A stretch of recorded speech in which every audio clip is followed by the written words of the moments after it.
게임에 중독된 타쿠토라는 청년은 지독한 게임 페인이었습니다. 아파서 병원에 입원했을 때도 그는 게임기를 붙들고 있었죠. 결국 며칠 밤을 꼬박 세운 탓에 돌연사하고 맙니다. 타쿠토가 다시 눈을 떴을 때 그는 낯선 숲 한가운데에 누워있는 자신을 발견했습니다. 멀리서 발소리와 함께 다정한 인사가 들려왔죠. 이윽고 한 사람이 다가오자 타쿠토는 눈이 휘둥그레졌습니다. 저건 바로 게임 속 영웅 캐릭터 아토가 아닌가요? 그렇습니다. 폐하. 타쿠토는 판타지 어드벤처 스타일의 국가 경영 시뮬레이션 게임에 푹 빠져 있었습니다. 그는 자신이 가장 좋아하던 캐릭터 아토가 바로 눈앞에 서 있을 줄은, 그것도 자신을 폐하라 부르며 공손하게 고개를 숙일 줄은 상상도 못했습니다. 이 상황은 게임에서 스테이지 클리어 축하창이 뜰 때보다도 훨씬 더 짜릿했죠. 아토는 타쿠토가 자신감이 조금 부족해 보이자 큰 소리로 그의 게임 속 업적들을 읊기 시작했습니다. 그가 최상급 난이도를 정복했으며 심지어 가장 다루기 힘든 문명 파괴 진영을 사용했다는 것까지 말이죠. 그뿐만 아니라 그가 세운 미노자 왕국은 공식 플레이어 랭킹에서 1위를 차지했습니다. 타쿠토는 아토가 자신의 게임 데이터를 이렇게까지 자세히 알고 있다는 것에 깜짝 놀랐습니다. 아토는 미소를 지으며 게임 속의 모든 것을 기억한다고 말했습니다. 두 사람이 힘을 합쳐 세계를 정복했던 순간들까지도요. 타쿠토님에 관한 일이라면 무엇이든 똑똑히 기억하고 있습니다. 타쿠토는 사실 게임에서 아토를 즐겼었는데 그녀가 너무 강했기 때문이었습니다. 그의 꿈은 그녀처럼 되는 것이었죠. 첫 만남에 둘은 기쁨을 감추지 못했습니다. 타쿠토 역시 주변의 분위기가 게임 속 영원의 왕국과 어딘가 닮았다고 느꼈죠. 그때 아토가 앞으로 나아가 한쪽 무릎을 꿇고 그의 손을 잡았습니다. 그녀는 이곳에서 그가 자신만의 왕국을 계속해서 건설할 수 있다고 제안했습니다. 하지만 타쿠토는 처음에는 여전히 자신감이 부족했지만 아토의 격려에 이 드문 기회를 결심합니다. 게임 속 영광을 바로 이곳에서 재현해보기로 말이죠. 이 세계를. 자, 함께 시작하자. 우리 둘만의 왕국을 만드는 거야. 너와 나, 둘만의 왕국을. 타쿠토의 선언을 듣고 아토도 한껏 들떴다. 칭호는 진흙의 아토. 이제부터 제 심장은 당신의 것입니다. 아토의 충성도와 호감도는 즉시 최고치를 찍었다. 처음으로 이렇게 가까워진 두 사람은 자신도 모르게 조금 어색했지만 타쿠토의 목표는 변하지 않았다.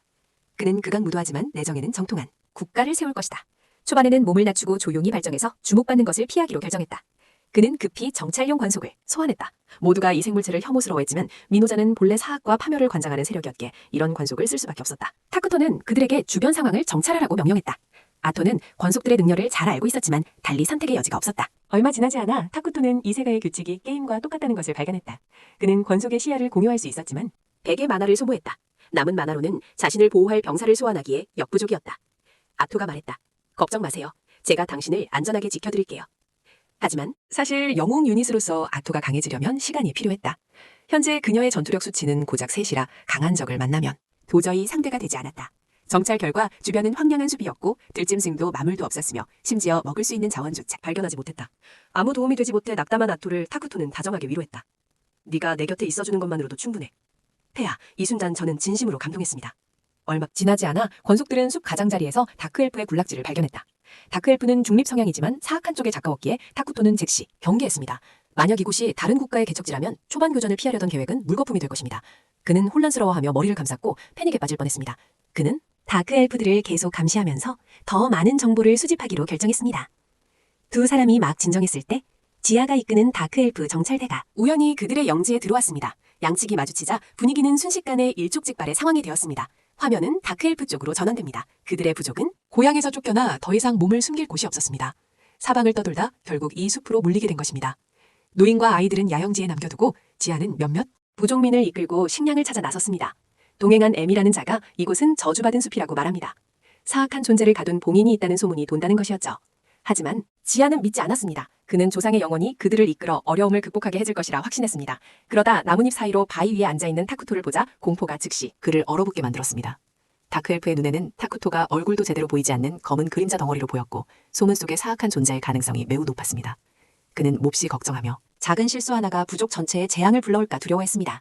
그래서 그는 사람들을 이끌고 먼저 타쿠토에게 정중히 고개를 숙였습니다. 지아는 자신을 소개하고 무단으로 이 숲에 들어온 것에 대해 사과했습니다. 아우는 타쿠토의 신분을 밝히지 않고 그저 차갑게 이곳에 온 목적을 바로 물었습니다. 지아는 솔직하게 그들이 한때 한 곳에 정착해 살았지만 박해를 받아 이곳으로 도망쳐와야 했다고 이야기했습니다. 도망치는 내내 추격을 당했기 때문에 식량을 비축할 틈도 없었고 부족 전체가 여러 날을 굶주렸습니다. 그는 길 위에서 계속 쫓기고 억압당했던 장면들을 떠올렸습니다. 그저 평온하게 살 수 있는 곳을 원했을 뿐인데 왜 그렇게 어려운 것인지 이해할 수 없었습니다. 그렇게 절망적이었는데 이제는 전설 속에 마물과 또다시 마주치고 말았습니다. 지아가 타쿠토에게 벌을 받을 거라 생각한 바로 그 순간 타쿠토가 가볍게 염을 움직이자 눈앞에 과일이 나타났습니다. 그는 먹을 수 있는 과일이라고 말했죠. 아직 망설이는 동안 함께 있던 다른 이들은 이미 개걸스럽게 먹어치우고 있었습니다. 그 후 타쿠토는 배 한 무더기를 더 내주었죠. 지아는 땅을 가득 덮은 음식을 보며 덜덜 떨며 무릎을 꿇었습니다. 그는 타쿠토에게 이 음식을 부족으로 가져가 노인과 아이들에게 나눠줄 수 있도록 허락해달라고 부탁하고 싶었습니다. 그 모습을 본 타쿠토는 아낌없이 더 많은 음식을 내주었습니다. 이렇게 많은 음식이 있다면 감사합니다, 나리. 다크엘프 부족은 빛을 등졌다는 이유로 멸시받았고 아무도 그들에게 도움의 손길을 내민 적이 없었는데 그 존재가 한 줄기 희망을 안겨준 것입니다. 그날 밤 지아는 음식을 가지고 마을로 돌아왔고 모두가 마침내 배부른 식사를 할 수 있었습니다. 부족원들은 음식의 출처에 대해 쉴 새 없이 물었지만 지아는 그저 우연히 얻었다고 얼버무렸습니다. 장로는 무언가 이상한 낌새를 눈치채고 그를 따로 불러 물었습니다. 그제야 지아는 숲속에서 전설 속의 존재를 만났다고 털어놓았습니다. 장로 또한 파멸의 왕이라는 이름을 어렴풋이 들어본 적이 있었습니다. 그는 만물을 파괴하여 모든 것을 처음부터 다시 시작하게 할 존재였죠. 만남에 대한 자세한 이야기를 들은 후에도 그는 그 존재가 파멸의 왕인지는 확신할 수 없었지만 상대가 불길한 징조임은 분명하다고 생각했습니다.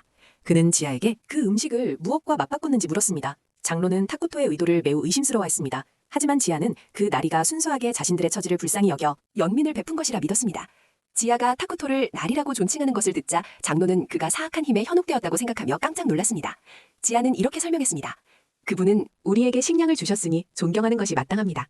하지만 상대가 사악한 존재라면 저 또한 어떻게 해야 할지 모르겠습니다. 알겠습니다. 장로는 지아에게 사과하며 말했습니다. 앞으로 저 존재와의 모든 교섭은 자신이 맡겠다고 말이죠. 한편 아토는 타쿠토에게 잔소리를 하고 있었습니다. 주군, 제발 똑바로 앉아주십시오. 얼마 있지도 않은 주군의 만화를 음식 만드는 데 낭비하시다뇨. 타쿠토는 그들이 너무 힘들어 보여서 자신은 차마 외면할 수 없었다고 대답했습니다. 아토는 어쩔 수 없이 말했죠. 민호자는 이제 막 세워졌고 사방이 위험으로 둘러싸여 있으니 무조건적인 관용은 베풀어서는 안 된다고요.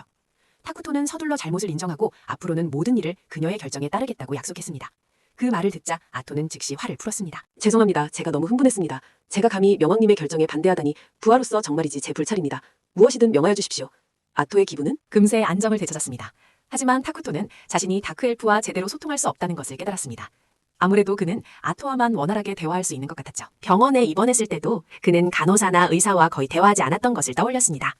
그는 어쩌면 자신이 사회성이 부족한 게 아닐까 하고 깨달았습니다.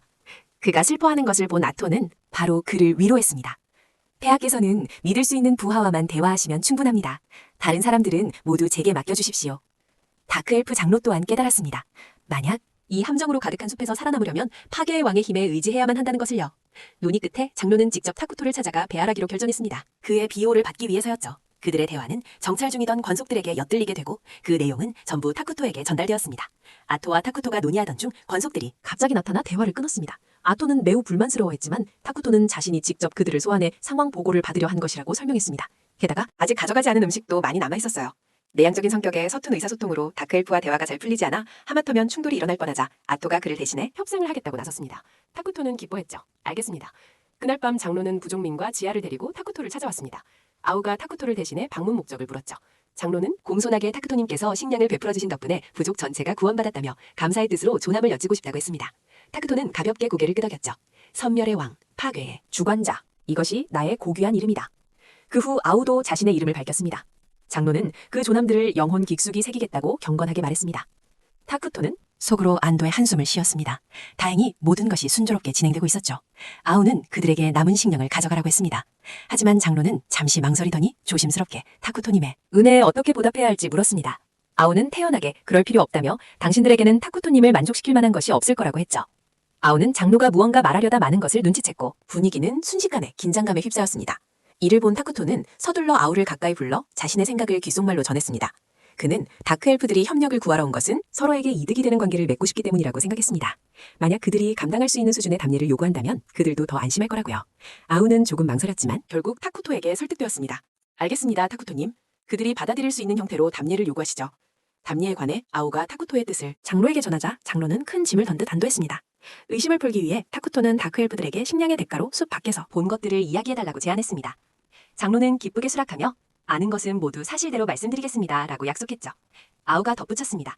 계약이 끝나면 다크엘프들은 즉시 이 숲을 떠나야 합니다. 장로가 숲에 머물게 해달라고 청했지만 그 제안은 아우에게 정중히 거절당했습니다. 점점 멀어지는 그들의 뒷모습을 보며 타쿠토는 연민이 솟아올랐습니다. 그는 그들을 그냥 내버려 둔다면 다시 공공한 처지에 빠질지도 모른다고 생각했죠. 문득 그는 난민 수용 시스템을 떠올립니다. 게임 속 시스템이었죠. 자, 모두 나의 백성이 태워라. 네? 무슨 일이시죠? 아토가 발끈하며 앞으로 나서서 따지듯 묻습니다. 타쿠토는 아토에게 자신이 난민 수용 시스템을 이용해 다크엘프를 받아들이겠다고 설명합니다. 원래 다크엘프는 중립 종족이지만 게임 시스템을 통해 받아들이면 양쪽 모두 사악 속성으로 변하게 됩니다. 아토는 동의했지만 같은 사학 속성이라 함께 살 수는 있다 해도 다크엘프와 현재 민호자의 백성들 사이에는 종족 차이가 너무 커서 갈등이 쉽게 폭발할 수 있다고 지적합니다. 타쿠토도 그 가능성을 인정했지만 솔직하게 말합니다. 만약 백성들이 모두 저렇게 일그러진 외형을 한 인간형이라면 자기는 견디기 힘들 것 같다고요. 그 말을 들은 아토 역시 그들의 외형이 정말로 정신과 건강에 해롭다는 것을 깨닫습니다. 그래서 그녀는 타쿠토의 제안에 바로 동의합니다. 그녀는 다크엘프 장로에게 민호자의 백성이 되면 보호를 받을 수 있지만 사학 속성으로 변하는 것을 받아들여야 한다는 조건을 내겁니다. 장로들은 잠시 논의한 끝에 합류하기로 결정합니다. 타쿠토와 아토가 다크엘프 캠프에 도착하자 모든 부족이 엎드려 그들을 맞이합니다. 모두 왕을 똑바로 쳐다보는 무례를 범하지 마라. 그럼 이 자리에서 다크엘프 부족은 민호자 왕국의 백성이 되어라. 시스템 메시지가 뜹니다. 다크엘프 부족 전체를 받아들이시겠습니까? 타쿠토는 확인을 누르고 민호자 국가의 건국을 공식적으로 선포합니다. 지하대장은 처음에는 몸에 변화가 없어 당황했지만 갑자기 격렬한 증오의 감정이 밀려들어왔고 몸속 깊은 곳에서부터 원한이 솟구칩니다. 우리를 박해하고 상처 입힌 자들, 우리를 쓸모없다며 경멸하던 놈들, 증오스럽다. 우리는 모든 것을 증오한다.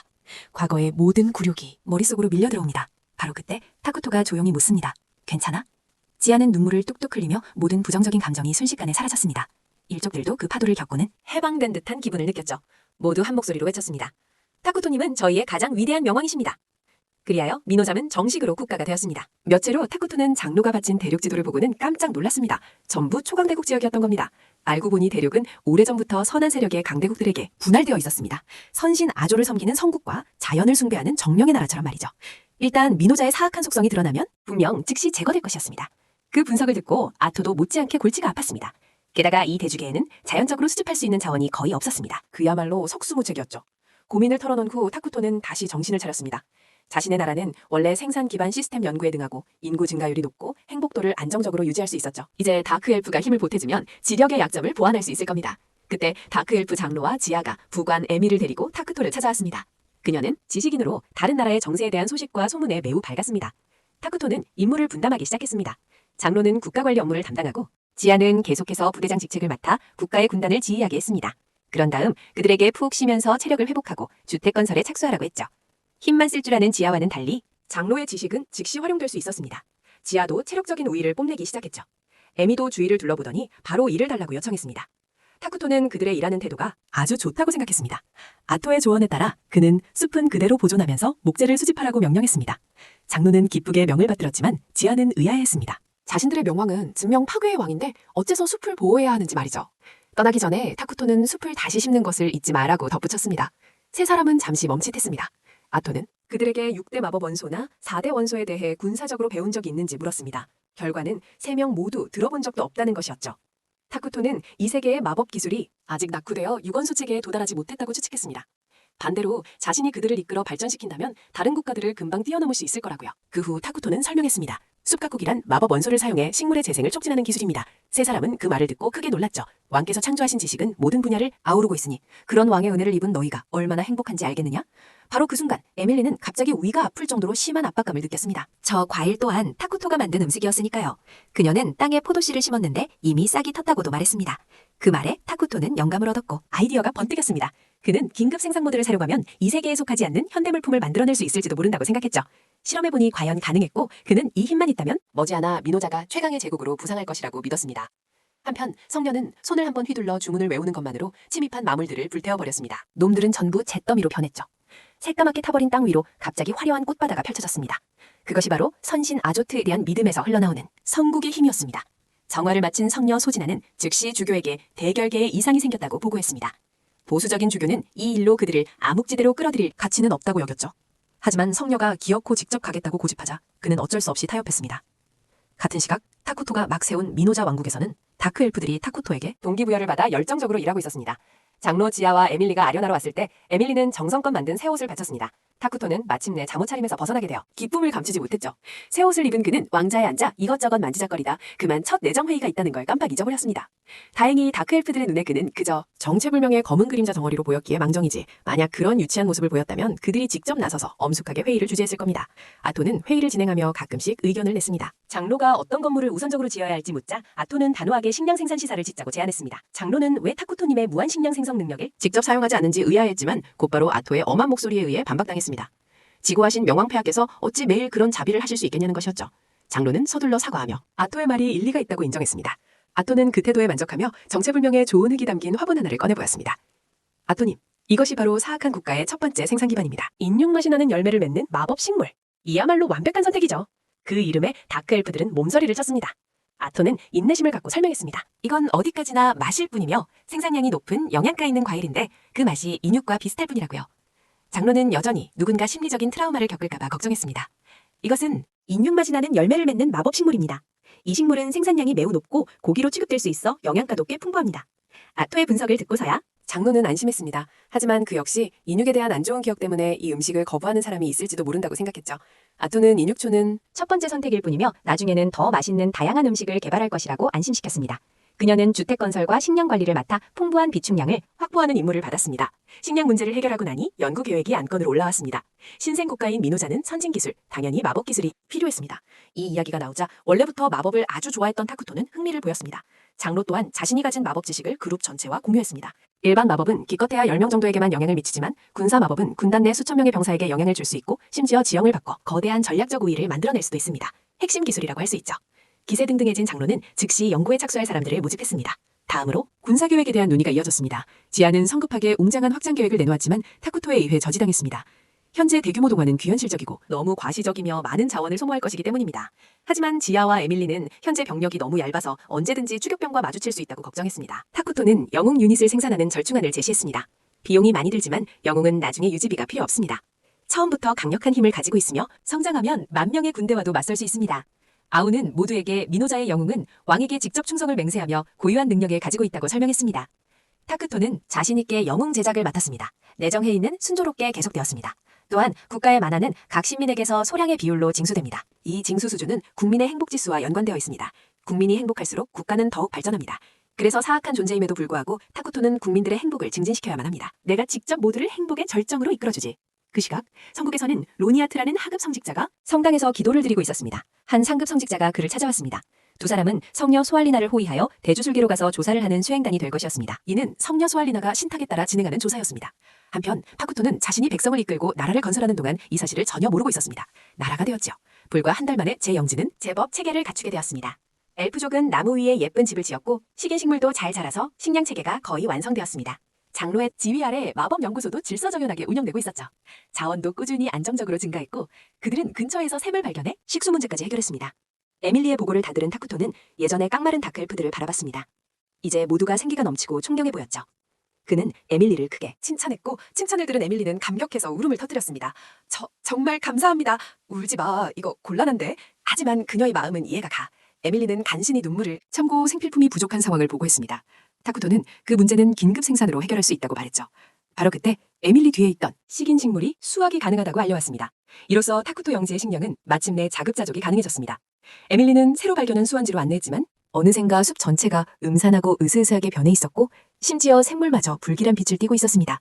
아토는 아랑곳하지 않고 물을 한 모금 떠서 그대로 마셨습니다. 그녀는 태연하게 설명했죠. 이건 저주받은 땅의 평범한 현상이에요.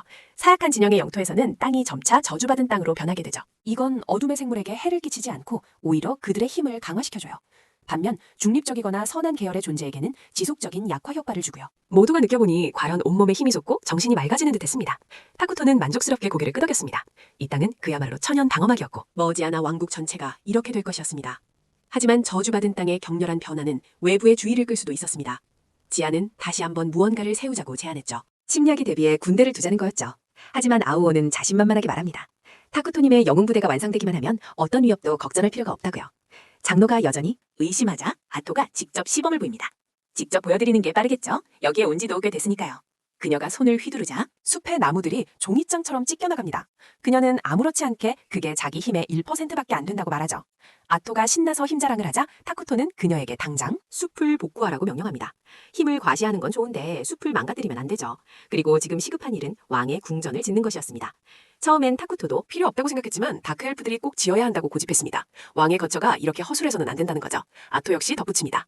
궁전은 백성들의 행복지수를 높여줄 뿐만 아니라 자원도 생산해요. 타쿠토는 잠시 생각하더니 고개를 끄덕이며 동의합니다.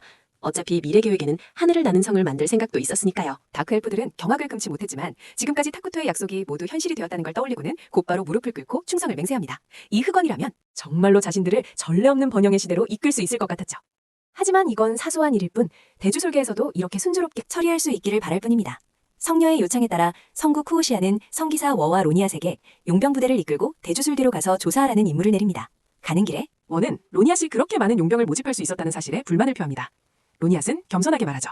그저 운이 좋았을 뿐입니다. 북방부족들이 계속해서 마을을 습격하는 바람에 군대와 성녀님께서 진압에 나섰음에도 혼란이 가라앉지 않고 있거든요. 많은 용병들이 일거리를 찾아 북쪽으로 몰려갔습니다. 그들 중 한 명이 북쪽 상황이 보수는 두둑하지만 마녀가 나타난다는 소문이 돌아 지극히 위험한 임무였습니다. 그 때문에 많은 용병들이 참여를 꺼렸습니다. 원은 그 일을 대수롭지 않게 여기며 이번 임무의 목표는 남쪽에 있는 대주계이며 그곳은 비교적 안전한 곳이라고 강조했습니다. 로니하트는 그래도 경계해야 한다고 일깨워주었죠. 그날 밤 일행은 한 선술집에서 쉬고 있었습니다. 로니하트는 용병 바주두와 이야기를 나누었는데 어떤 자들이 북쪽에서 일어난 모든 일을 마녀가 일으킨 소동으로 몰아가고 있다는 것이었습니다. 로니하트는 그 말이 터무니없다고 생각했습니다. 하물며 성녀께서 직접 북쪽으로 향하셨는데 그 일이 어찌 한 개인이 벌일 수 있는 일이겠냐는 것이었죠. 바주두는 아마 배후에서 어떤 사교 집단이 선동하고 있는 것 같다고 추측했습니다. 원은 그런 이야기는 분위기만 망친다며 불쾌하게 말을 끊고는 종업원을 불러 술을 더 가져오라고 시켰습니다.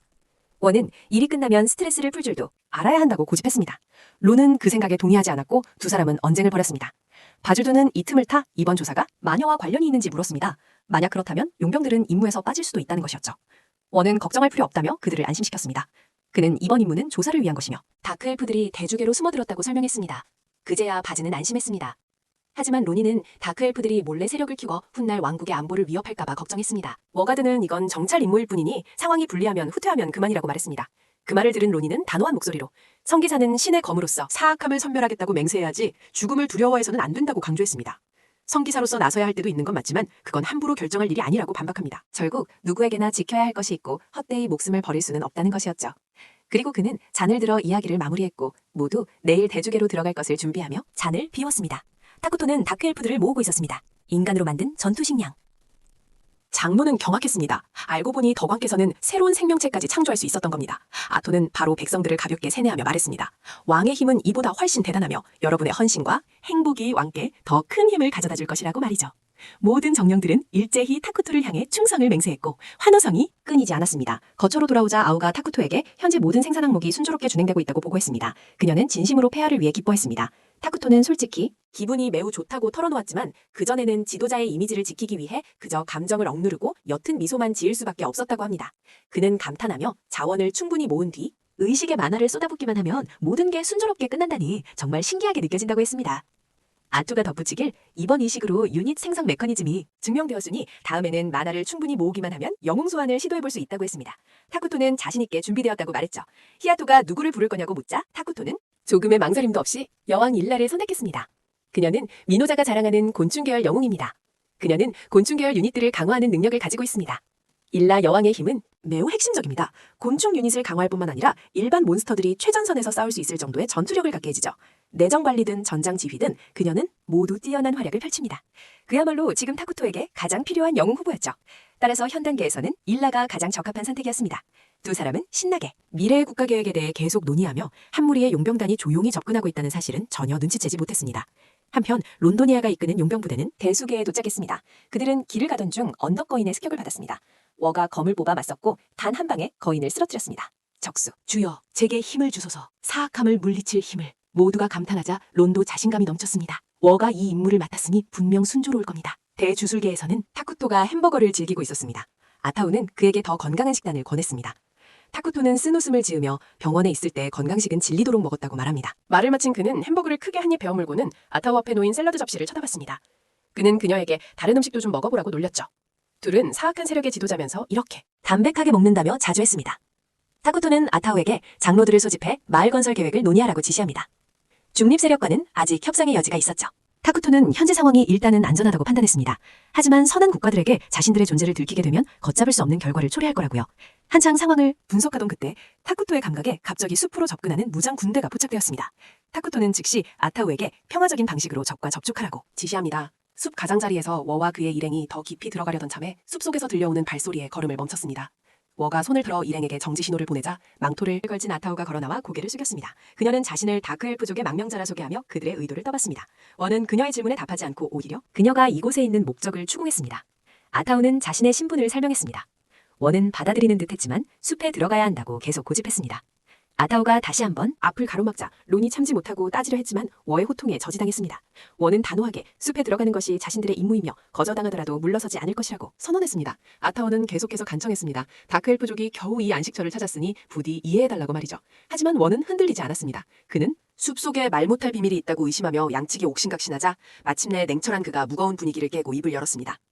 저희는 이곳에 재앙이 숨겨져 있다는 신탁을 받고 왔습니다. 저희는 확실히 확인하기 전까지는 돌아갈 수 없습니다. 그 말을 듣자 론이 즉시 나서서 막으려 했습니다. 고는 신탁의 내용은 절대 기밀이며 상급 성기사라 할지라도 교리를 어길 수는 없다고 말했습니다. 론은 돌아가면 모든 일을 정직하게 보고하겠다고 경고했습니다. 고는 그 협박에 비웃을 뿐이었죠. 그리고는 아우에게 확인을 위해 숲에 들어갈 수 있게 해달라고 요청했습니다. 아우는 여전히 단호하게 거절했습니다. 그녀는 이 땅이 성기사들의 관할이 아니라고 분명히 말하며 즉시 이곳을 떠나라고 요구했습니다. 하지만 론은 갑자기 아우에게서 풍겨나오는 사악한 기운을 감지하고는 그녀가 추방당한 다크엘프라는 신분을 의심하기 시작했습니다. 고는 아우에게 숲속에 재앙이 없다고 신께 맹세하라고 요구했습니다. 아우는 즉시 자신의 신념을 걸고 맹세했습니다.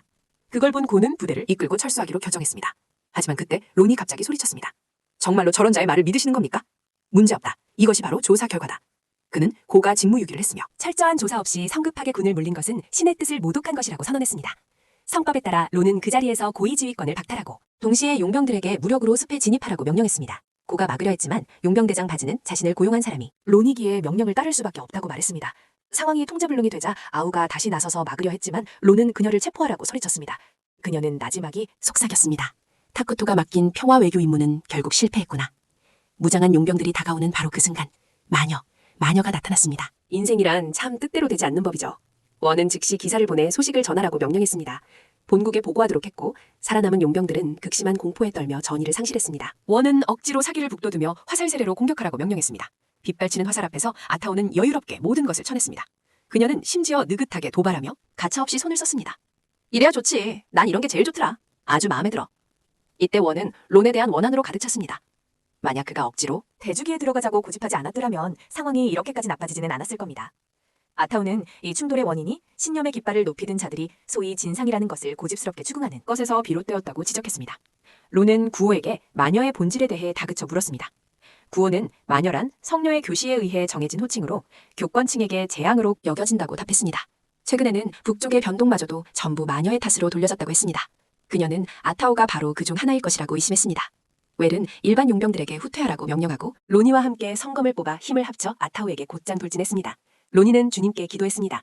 제게 사악함을 물리칠 심판의 힘을 주소서. 그들은 성스러운 빗으로 아타오의 수많은 촉수를 성공적으로 묶었습니다.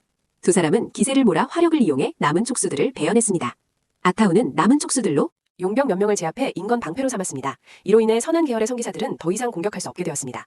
원은 즉시 단호하게 손에 써야 한다고 주장했습니다. 마지막 촉수만 베어내면 이기는 것이라고요? 하지만 로니는 여전히 망설였습니다. 결과를 우려한 것입니다. 저 여자만 쓰러뜨리면 재앙은 제거될 것이고 본국으로 퍼지지도 않을 것이다. 지금은 대국적인 관점을 가져야 한다. 두 사람은 힘을 합쳐 아타우의 촉수를 거의 다 잘라냈습니다.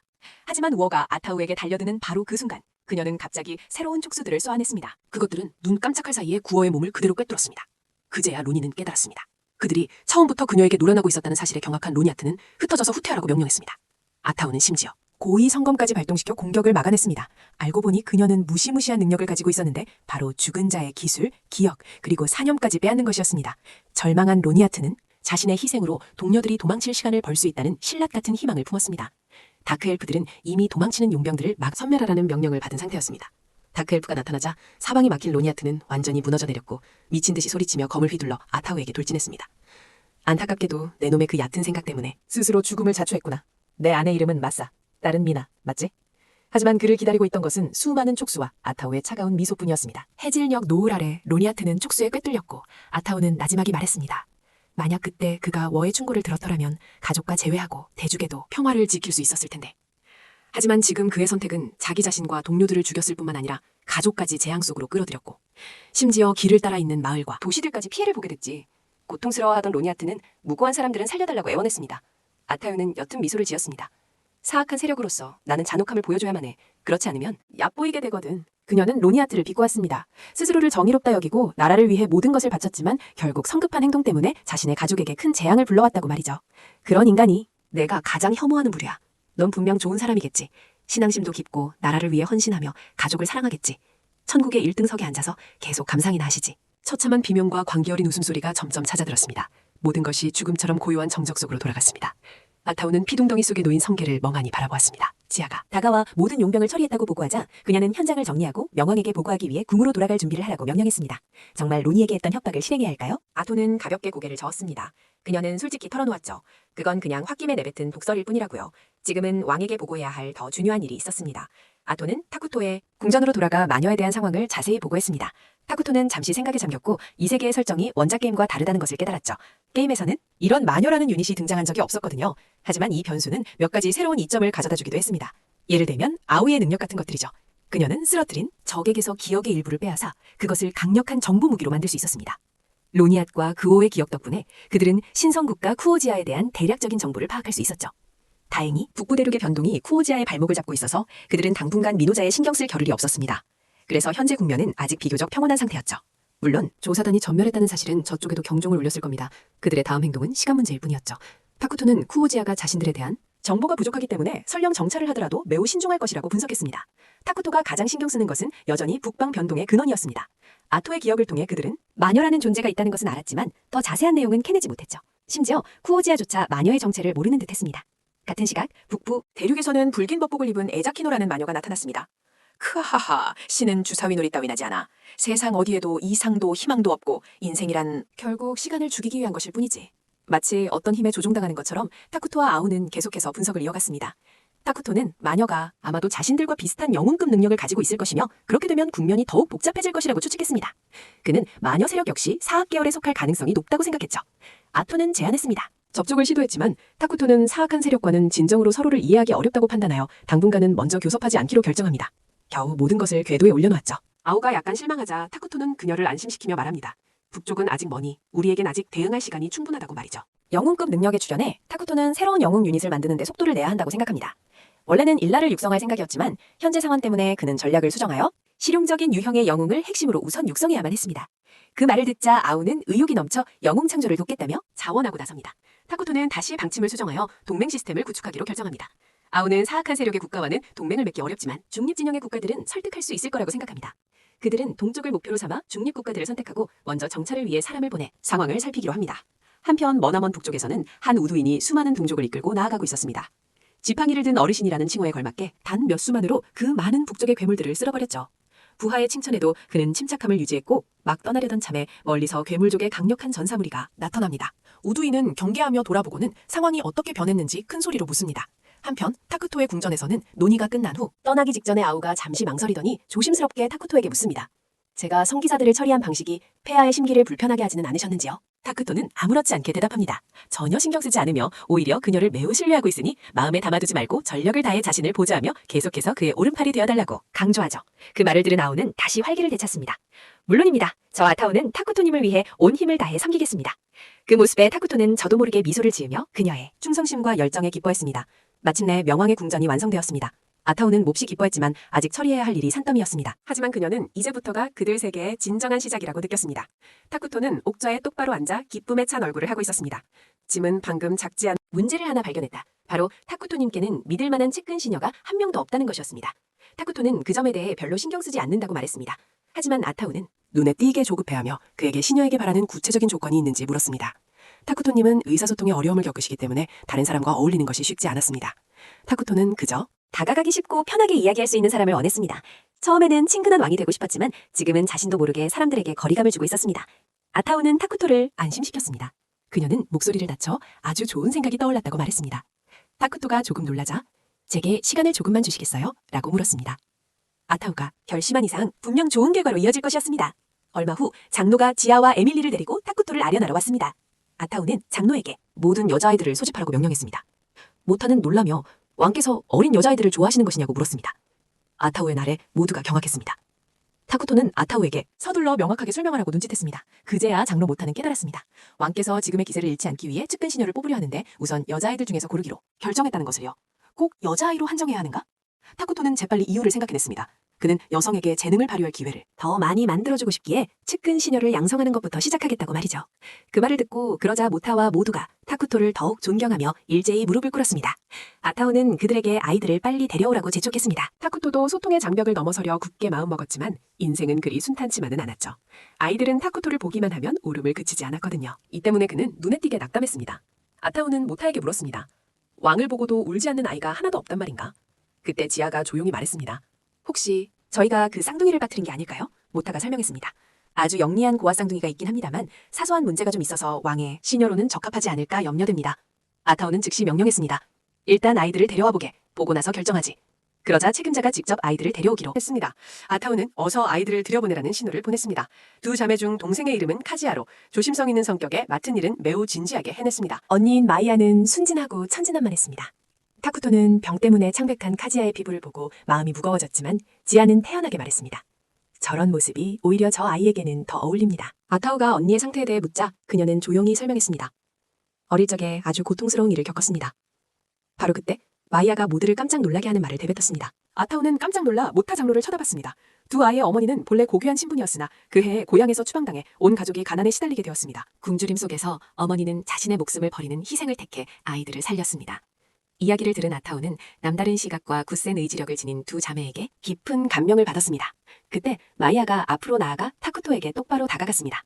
폐하, 온통 하얗다는 건 무슨 뜻인가요? 마이아, 무슨 말이냐? 나의 시녀가 되고 싶으냐? 아타오는 타쿠토가 두 자매와 평범하게 대화하는 것을 보고 기뻐했습니다. 타쿠토의 시녀로 들어가게 되었습니다. M장로는 타쿠토에게 한 가지를 아뢰었습니다. 어머니를 잃은 날부터 두 자매는 한 번도 눈물을 흘린 적이 없으며 마치 마음의 문을 굳게 닫아버린 것 같다고 말이죠. 그는 명왕께서 너그러운 마음으로 아이들을 대해주시길 부탁했습니다. 정식으로 시중을 들게 된 첫날 마이아는 음료를 가져다 주다가 그만 타쿠토의 옷에 전부 쏟고 말았습니다. 폐하, 제가 옷을 닦아드리겠습니다. 이를 본 카지아는 서둘러 수건을 들고 달려와 닦는 것을 도왔습니다. 아타오는 그 광경을 보며 그저 이마를 짚을 뿐이었죠. 또 시작이본. 다행히 타쿠토의 얼굴은 늘 어둠에 가려져 있어 아무도 그의 표정을 제대로 볼 수 없었습니다. 얼마 후 내정회의가 열렸고 아타오는 두 자매에게 실수가 없도록 조심해서 일하라고 당부했습니다. 건설 담당인 키아가 먼저 궁전이 완성되었으며 현재 다음 프로젝트를 진행할 충분한 인력이 있다고 발표했습니다. 아타오는 즉시 진료소 건설을 우선적으로 진행하라고 명령했습니다. 다음으로 자원관리 담당인 키아가 식량과 건설 자재 공급이 국내에서 안정적으로 이루어지고 있다고 보고했습니다. 자체 생산이 불가능한 생필품들도 왕의 지원 덕분에 보장되고 있었습니다. 하지만 만화가 계속 소모되고 있어 수지 균형은 아직 만족스럽지 못했습니다. 아우는 만화 생산량 서둘러 늘리는 동시에 관련 연구시설도 강화해야 한다고 주장했습니다. 다음으로 모타 장로가 군사보고를 했습니다. 현재는 일부 마법을 자신만 시전할 수 있지만 훈련에 거치면 더 많은 병사들이 익힐 수 있을 것이라고 말했습니다. 또한 궁전에서 공급되는 파괴계열 만화를 활용해 고위 마법을 개발하면 미래의 중요한 전략적 수단이 될 것이라고 했습니다. 아우는 이에 동의하며 동시에 파괴계열 마법은 내정에서 효율이 제한적이니 유건소 마법에 대한 연구를 계속 심화하라고 요구했습니다.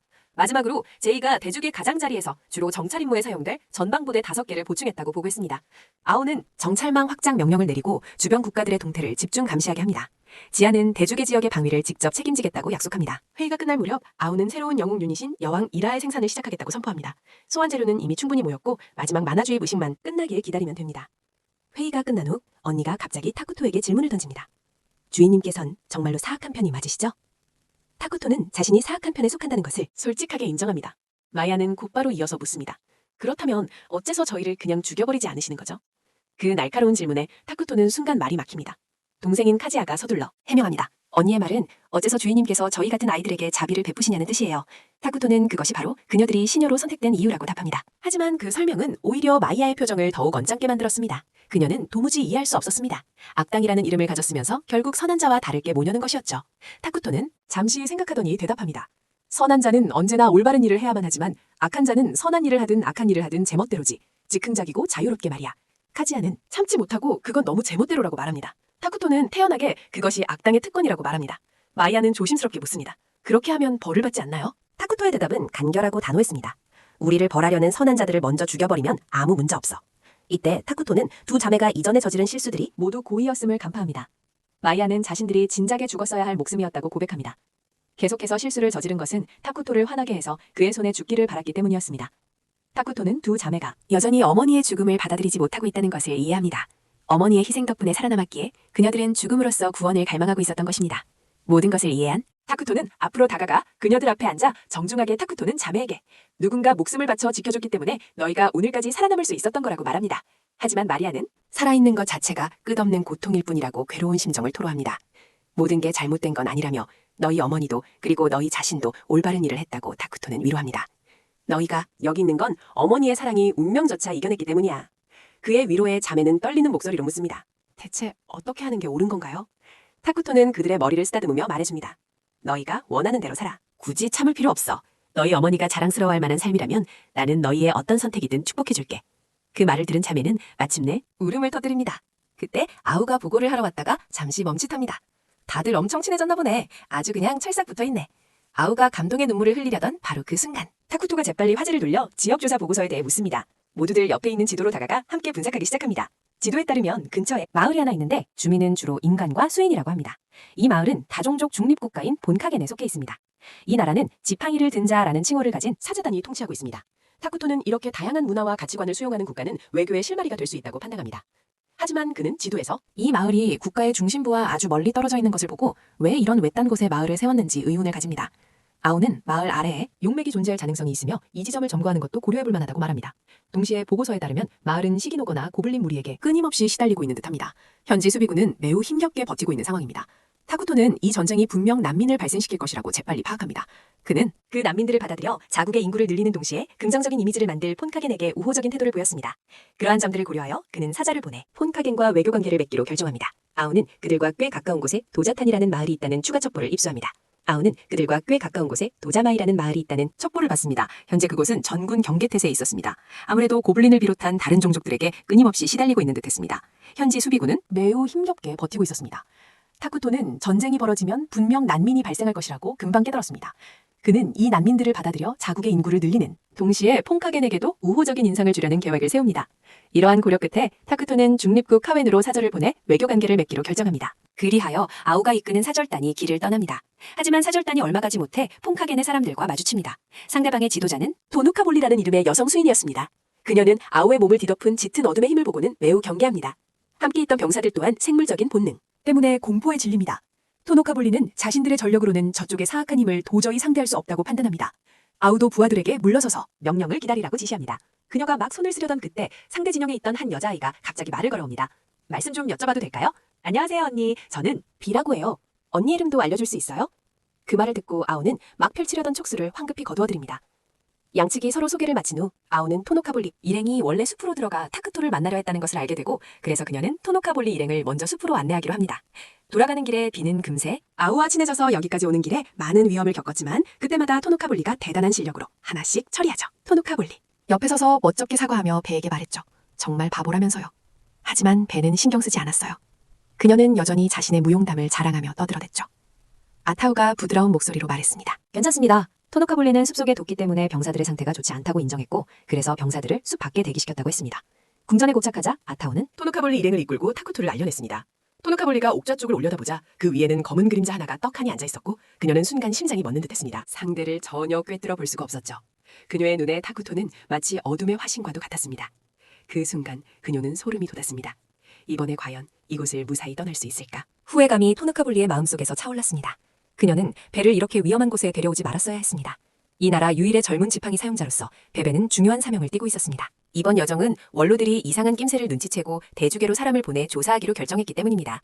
만약 다른 종족들이 계속해서 압박해온다면 그들의 나라는 머지않아 멸망할 것입니다. 아프긴 뭐가 아프다는 거야. 토노카볼리님이라고 불러야지. 난 이제 겨우 240살이라고. 아직 젊어. 정말이야. 내가 널 속여서 뭐 하겠어. 그들은 문제가 대주계에 있을 수 있다고 의심했고 반드시 서둘러 진상을 밝혀야만 했습니다. 토노카볼리는 그때 원로들의 명령을 거역할 수 있었더라면 하고 바랄 뿐이었습니다. 하지만 배는 여전히 그녀의 곤란한 심정을 눈치채지 못했습니다. 그녀는 타쿠토를 향해 손을 내밀었습니다. 배의 반응에 타쿠토는 꽤 놀란 듯했습니다. 그의 머릿속에는 친구라는 단어가 계속 맴돌았습니다. 토노카볼리는 허둥지중 배의 입을 막고는 타쿠토에게 서둘러 말했습니다. 타쿠토는 배가 정말 재미있다고 생각했고 마침내 그는 소녀의 제안을 흔쾌히 받아들였습니다. 아타우는 무척이나 기뻐했습니다. 타쿠토님, 첫 친구가 생기신 것을 축하드립니다. 자, 모두 박수! 모두가 일제히 박수를 쳤습니다. 축하의 악수를 나눕니다. 환영 파티가 끝난 후 아타오는 정교한 도구들을 늘어놓고 손님들에게 지금껏 본 적 없는 신기한 음료를 맛보라고 권합니다. 토노카블리와 베는 이 새로운 것들에 감탄합니다. 특히 베베는 주스를 단숨에 여러 잔 들이킵니다. 소녀는 곧바로 기운이 넘치기 시작하더니 처음에는 참사관의 울퉁불퉁한 팔근육을 놀리고 이어서 장로들에게 마술을 보여주더니 마지막에는 옥좌에 앉아있는 타쿠토에게 손을 흔들기까지 합니다. 타쿠토는 속으로 소녀의 사교성에 감탄합니다. 자신은 도저히 따라할 수 없는 것이었죠. 하지만 지금은 카웬과의 중요한 협상 자리. 그는 상대에게 휘둘려서는 안 된다고 스스로를 다잡습니다. 선의를 보이기 위해 타쿠토는 배에게 게임을 하자고 제안하는데 이 갑작스러운 제안에 모두가 깜짝 놀랍니다. 배는 이 기회를 틈타 타쿠토에게 그 주스를 자신들의 나라에 팔아달라고 요청합니다. 이 요구는 타쿠토의 생각과 일치했고 그는 즉시 동의하죠. 역시 계획대로군요. 아타오는 이번 방문의 진짜 목적을 묻습니다. 토노카볼리는 조심스럽게 설명합니다. 최근 다른 종족들이 계속해서 자신들의 나라를 공격하는데 이것은 매우 이례적인 일이라고요. 평소라면 그 종족들은 대도시에 감히 얼씬도 못하기 때문입니다. 이번 방문은 그 조사의 일환이라고 합니다. 타쿠토는 단도직입적으로 그들의 실력으로는 부족하다고 지적합니다. 그 말에 토노카 부인은 속으로 불안해하지만 애써 침착하며 자신의 나라에도 적을 물리칠 방법은 있다고 말합니다. 단지 종족들의 이상 행동에 대해 미리 대비하고 싶을 뿐이라고요. 바로 그때 순진한 소녀 배가 무심코 토노카볼리의 말을 폭로해버립니다. 현재 국면을 타개하기 위해 조사하러 온 것이라고 말이죠. 토노카볼리님 정말 안타깝네요. 토노카볼리는 당장이라도 소녀의 입을 막고 싶었고 마음속 깊이 후회감이 밀려옵니다. 꾸중을 들은 배는 서러워하며 자기는 틀린 말을 한 게 아니라고 해명합니다. 평화를 사랑하는 사악한 세력이라니 저희 미노그라로서는 전혀 그럴 의도가 본카겐과 대적할 생각은 없습니다. 그녀는 덧붙여 분석했죠. 만약 도하탄이 불바다가 되면 끔찍한 전쟁의 불길이 미노그라까지 번질 것이고 미노그라 측에서도 절대 팔짱만 끼고 보고 있지는 않을 거라고요. 그 말을 들은 토노카볼리는 예상 밖의 소식에 기뻐했습니다. 그녀는 혹시 그쪽에서 지원을 해줄 의향이 있는지 물었습니다. 그리고 타쿠토가 고개를 끄덕이는 것을 보고 아오는 조건을 제시했습니다. 바로 용맥 하나를 교환 조건으로 달라는 것이었습니다. 그제야 토노카볼리는 깨달았죠. 상대방이 이미 모든 걸 계산해두었다는 것을요. 아오는 한 발 물러서서 양측이 공동으로 관리해도 좋다고 했습니다. 어차피 지금 자기 나라에서는 그렇게 많은 양의 만화가 필요하지 않으니 그저 전환할 원소를 지정할 권리만 달라고 한 겁니다. 토노카볼리는 그들의 연구 속도에 경악했습니다. 카겐왕이 원소 전환의 가능성을 떠내리는 데만 10년이나 걸렸는데 미노그라는 그 연구를 이렇게 짧은 시간 안에 완료해버린 겁니다. 결국 토노카볼리는 결정권을 베베에게 넘겼습니다. 그 아이는 나라의 미래이자 가장 뛰어난 판단력을 가진 사람이기도 했기 때문이죠. 배는 조금도 망설이지 않고 조건을 받아들였고 동시에 타쿠토와 친구가 되고 싶다는 처음의 뜻을 다시 한번 밝혔습니다. 그 아이는 친구가 되고 싶다는 마음을 거듭 강조했죠. 그렇게 미노그라와 본카게는 정식으로 동맹을 맺었습니다.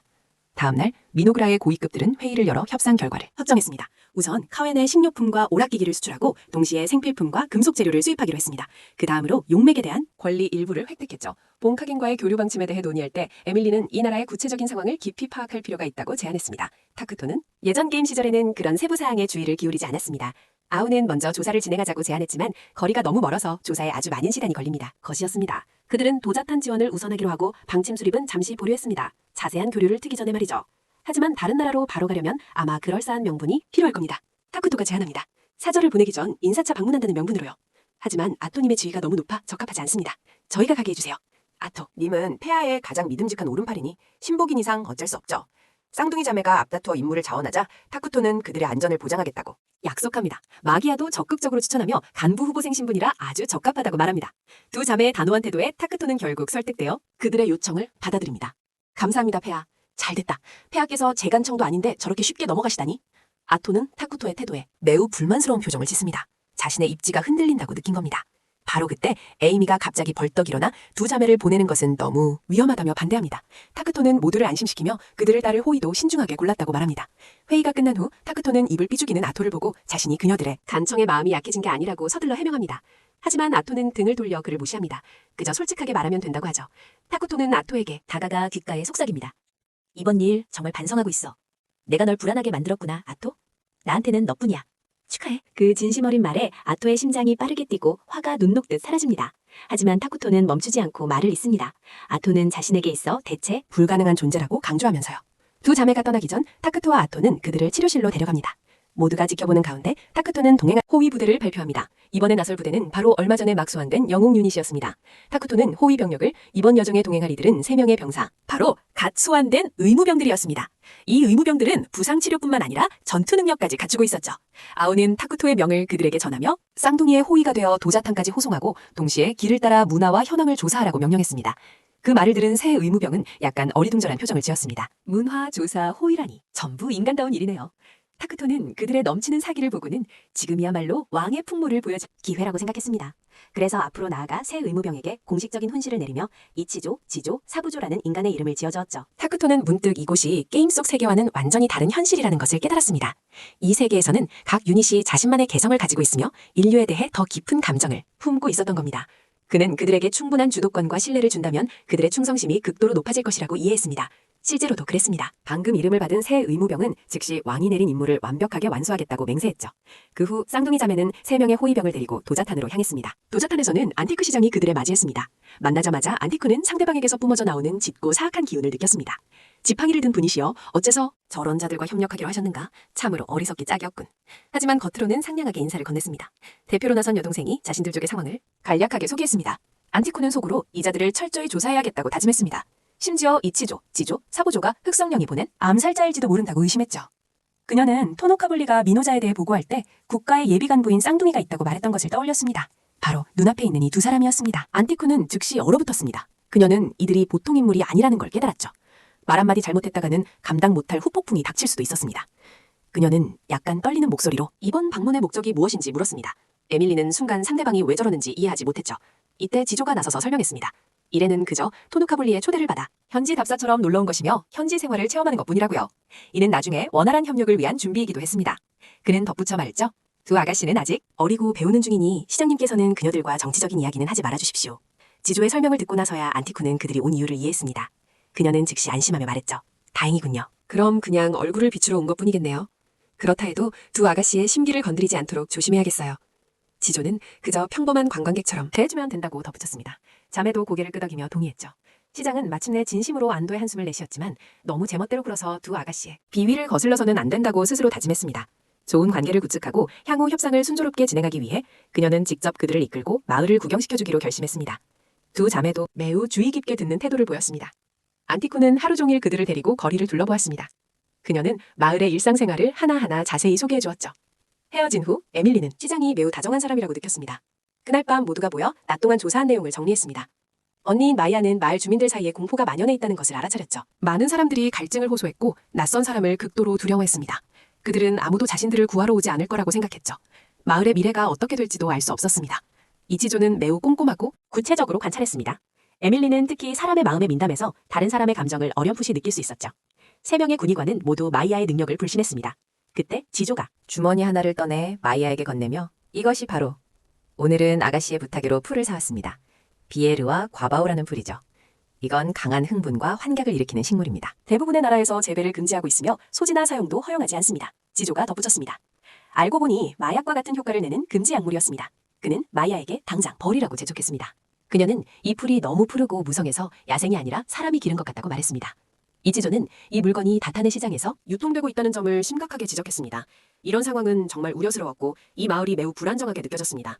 그녀는 시장이 그렇게 노력하는데도 마을에 여전히 이런 위협이 존재한다는 게 정말 안타깝다고 생각했습니다. 사보조는 구경할 때 더욱 조심해야 한다고 당부했고 지조도 동의했습니다. 결국 그들의 첫 번째 임무는 두 아가씨를 보호하는 것이니까요. 하지만 인과는 분쟁을 아주 좋아하는 것 같군요. 세 사람 모두 깜짝 놀랐습니다. 다음 날 그들은 용맥의 중심지로 갔습니다. 일부는 교묘하게 덮여 있었지만 여전히 반짝이는 만화의 흔적이 땅 위로 솟아오르고 있었습니다. 그 아름다운 광경을 보며 두 자매는 자신도 모르게 어머니를 떠올렸습니다. 바로 그때 상인 조합의 관리자 한 명이 다가와 말을 걸었습니다. 자신을 제이라고 소개한 그는 사업 이야기를 하고 싶다고 했습니다. 그는 미노자가 이 땅의 관리에 참여하고 있다는 것을 알고 이곳에서 비에르풀을 함께 재배하고 싶다고 제안했습니다. 그녀가 그렇게 하면 미노다에게 무슨 이득이 있냐고 묻자 제이는 비에르풀이 시장 가격이 매우 높으니 수익의 일부를 미노자에게 떼어주고 다른 많은 권리도 보장하겠다고 약속했습니다. 그녀가 구체적인 내용을 묻자 그는 해가 진 후에 다시 여기로 와서 이야기하자며 에밀리에게 계약서 한 부를 건넸습니다. 그는 미소를 지으며 사악한 쪽은 정말 말이 잘 통한다고 칭찬했습니다. 많이 필요 없어요. 이 정도만 해도 큰 도움이 됩니다. 지금 시장은 너무 고집이 세서 융통성이 없어 정말 골치 아프다니까요. 당신네 구관께서도 분명 기뻐하실 겁니다.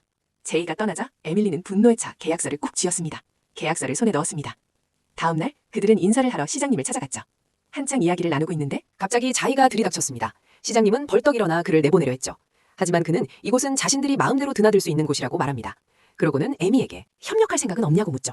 그날 밤 약속 장소에 나타나지 않아서 직접 찾아왔다는 겁니다. 그 말을 들은 시장님은 오해하고 맙니다. 두 자매가 이미 자이와 손을 잡았다고 생각한 거죠. 시장님은 속으로 만약 저 어둠의 세력이 저런 자들과 손을 잡는다면 이 마을은 순식간에 멸망할 거라고 생각했습니다. 저는 시장님의 걱정을 눈치채고는 자이와는 협력하지 않을 거라고 분명히 말했습니다. 그리고는 그에게 단호하게 말했죠. 약속에 나가지 않은 것 자체가 명백한 거절인데 뭘 더 질척거리냐고요. 하지만 자이는 전혀 동요하지 않고 오히려 허세가 대단하다며 비웃었습니다. 그의 부하들도 손을 풀며 움직이려 했죠. 저는 시장님께 자이와 그 무리를 처리해도 되겠냐고 물었습니다. 함부로 손을 썼다가 양국 간의 조약에 영향을 줄까 걱정됐기 때문이죠. 시장님은 아주 기뻐하며 말했습니다. 전혀 신경 쓰지 않는다면서 마을에서 행패를 부리는 자이와 그 무리에게 제대로 된 교훈을 가르쳐달라고 부탁했죠. 그 말을 들은 3명의 부하가 앞으로 나서 자이의 앞을 막아섰습니다. 자이는 전혀 두려워하지 않고 비에르풀에서 추출한 농축액이 든 주사기를 꺼내들었습니다. 이 액체는 한번 몸에 주입되면 중독을 일으키는 물건이었죠. 저는 그에게 그게 인체에 어떤 영향을 미치는지 알고 있냐고 따져 물었습니다. 자이는 자신만만하게 선언했죠. 너한테 주사 한 방만 놓으면 넌 내 마음대로 조종할 수 있게 된다고요. 그리고 너를 이용해 미노자 국왕을 협박해서 굴복시키겠다고 말입니다. 말을 마친 그는 주사기를 부하에게 넘기고 자신은 옆으로 비켜서서 기다렸습니다. 주사기를 든 부하가 곧장 앞으로 달려들었죠. 자이가 옆에서 채 자리도 잡기 전에 부하의 손에 있던 칼이 튕겨나가 그의 눈앞으로 다시 날아왔습니다. 그때 멀리서 타크토 역시 이 대결을 지켜보고 있었습니다. 그는 아주 만족스러운 표정이었죠. 이 생산부대의 실력. IT에는 왜 의무병을 호위로 보내냐고 묻습니다. 아타오는 그들이 지독한 인간 애호가이며 특별한 능력을 가졌다고 설명합니다. 인간을 치료하는 것이든 제거하는 것이든 모두 아주 능숙하다고 말이죠. 간단히 말해 그들은 뇌를 먹는 자들입니다. 한편 그 3명의 뇌 먹는 의무병들은 이미 시합을 끝낸 뒤였습니다. 멋지군 사부족. 어리숙하지만 자신의 욕망에 충실한 점이 정말 인간다워. 그렇다면 저들을 벗겨내고 우리가 그걸 걸치면 더 완벽한 인간이 될 수 있을 거야. 현장에서 제이와 시장은 할 말을 잃었습니다. 눈앞의 광경은 누구든 넋이 나가게 할 정도였죠. 그녀는 즉시 제이를 완전히 처리하라고 명령합니다. 그놈은 너희가 하는 짓이 자신과 뭐가 다르냐며 결국 너희도 악당이라고 소리칩니다.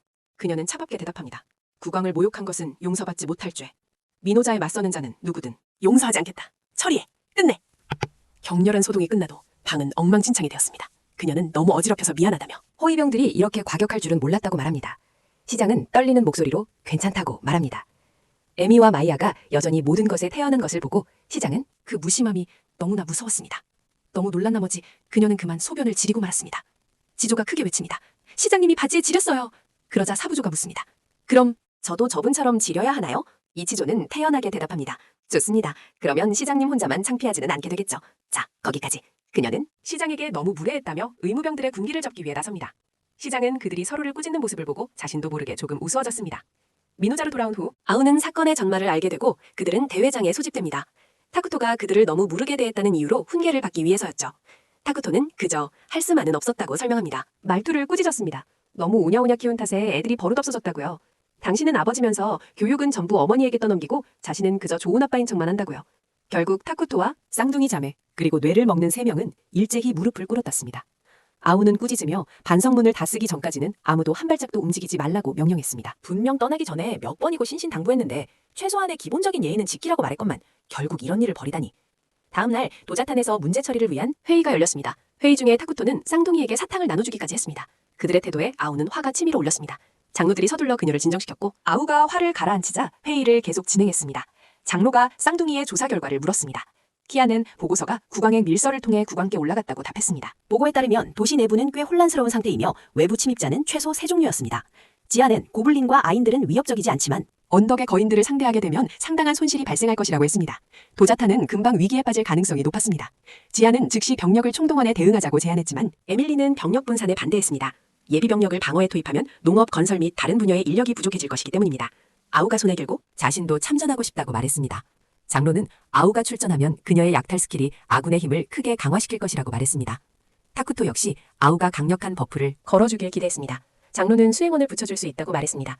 아우는 협상과 조율 관련 업무는 장로들에게 맡기자고 제안했습니다. 한 장로는 제자들을 데려가되 잡무에 시달리게 하지는 않겠다고 했습니다. 여전히 마법 부문을 책임질 사람도 필요했습니다. 지아는 자신이 군단을 이끌고 국왕을 보호하는 데 집중하겠다고 말했습니다. 잡무에 시달리게 하지는 않겠다고 했습니다. 여전히 마법 부문에 군단을 이끌고 국왕을 보호하는 데 집중하겠다고 말했습니다. 지아, 저는 여전히 우려를 표했고 어떤 이는 지금까지의 방어작전은 아토우가 버팀목이 되어준다는 전제하에 전개되었다고 지적했습니다. 지아는 그 말을 듣고 도저히 받아들일 수 없었습니다. 그건 자기 자신과 군단을 얕보는 말이었기 때문이죠. 아우는 신경 쓸 필요 없다고 말합니다. 그 직후 타쿠토는 영웅 일라를 핵심 전력으로 방어 진영에 투입하자고 제안합니다. 그녀의 제작은 거의 완료 단계였죠. 장로들과 에미도 차례로 찬성했습니다. 지아도 일어나 국왕께서는 미래를 내다보는 능력이 있다고 덧붙입니다. 타쿠토는 그 말을 듣고 속으로 쾌재를 불렀지만 물론 그게 단지 우연이었다고 밝힐 생각은 없었습니다. 결국 군주의 역할을 하는 이상 때로는 그런 위험을 지켜야 하니까요. 그는 다시 한번 흑요정을 국가에 들인 것이 매우 올바른 결정이었다고 확신했습니다. 실제로 국가를 운영하는데 그들의 도움은 필수적이었습니다.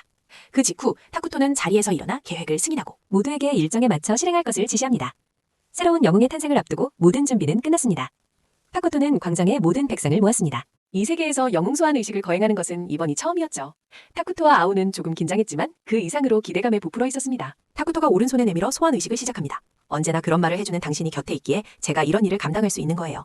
하지만 당신이 더는 이곳에 없다면 저는 더 이상 소환을 계속할 수 없을 거예요. 그러니 무모한 짓은 하지 마세요. 아셨죠? 타쿠토님은 아주 작은 위험에도 항상 철저히 대비하시지. 그렇지, 일라. 소환 의식이 끝나자 일라는 고개를 들어 길게 포효한 뒤 타쿠토 앞에 공손히 무릎을 꿇었습니다. 위대하신 왕이시여. 이곳에서 폐하를 뵙게 되어 다없는 영광입니다. 그녀는 진심으로 기쁨을 표했습니다. 다시 타쿠토님을 섬기게 되었군요. 이로써 타쿠토는 미노자에서 여왕 야의 소환을 성공적으로 마쳤습니다. 타쿠토는 감격하며 야에게 자신을 기억하냐고 물었고 그녀는 그를 자세히 쳐다보더니 이내 알아보고는 기쁘게 타쿠토의 이름을 불렀습니다. 그때 아토가 앞으로 나서 진지한 얼굴로 일리에게 정말로 국왕을 삼길 마음이 있는지 확인했습니다. 일리도 아토를 알아보고는 발톱으로 그녀의 머리를 부드럽게 쓰다듬으며 그 진지한 모습이 참 귀엽다고 웃으며 말했습니다. 아토는 대답부터 하라고 고집을 부렸죠. 일리는 자신의 명예를 걸고 엄숙히 맹세하며 타쿠토와 함께했던 모든 순간이 기억 속에 깊이 새겨져 있다고 강조했습니다. 그녀는 예전 게임 세계에서 타쿠토는 자신의 능력을 완벽하게 이끌어낼 수 있는 유일한 사람이었다고 말했습니다. 그녀는 말을 이어가며 아토의 머리를 계속 쓰다듬었고 그녀가 바로 타쿠토가 가장 아끼는 꼬마 아토라고 했습니다. 아토는 얼굴을 찌푸리며 빨리 손을 떼라고 재촉했습니다. 타쿠토는 그 광경을 보며 마음이 따뜻해졌습니다. 그는 그녀를 궁전으로 초대해 더 자세한 이야기를 나누기로 했습니다. 그곳에서 타쿠토는 자신이 이 세계로 오게 된 이야기와 그동안 겪었던 모든 경험을 그녀에게 들려주었습니다. 그는 아토의 도움이 있었기에 오늘날까지 올 수 있었다고 강조했습니다. 일리는 두 사람의 따뜻한 순간을 지켜보다가 목소리를 가다듬었습니다. 이 기적의 땅에서 주인의 왕국을 지키는 것이 자신의 사명이라고 말이죠. 아토는 자신이 곧 도자탄으로 떠나야 한다는 생각에 아쉬움과 쓸쓸함을 감출 수 없었습니다. 그녀는 서러움에 그만 울음을 터뜨렸습니다. 타쿠토는 서둘러 그녀를 달래며 자기도 그녀를 떠나보내고 싶지 않다고 말했습니다. 그는 사실은 매우 불안하다며 네가 곁에 없으면 다크엘프와 제대로 대화조차 할 수 없을 거라고 고백했습니다. 옆에 서 있던 일리가 끼어들며 이 광경은 정말이지 더는 못 봐주겠다고 말했습니다. 마침내 떠나는 날이 오자 아토는 억지로 눈물을 닦으며 계속해서 뒤를 돌아보았습니다. 일리는 자신도 임무를 시작해야겠다며 우선 타쿠토에게 매일 동틀녘에 일어나 다른 사람이 깨울 때까지 늦잠 자지 말라고 명령했습니다. 쌍둥이는 스타일이 있다고 느꼈습니다. 완전히 다른 스타일이었죠.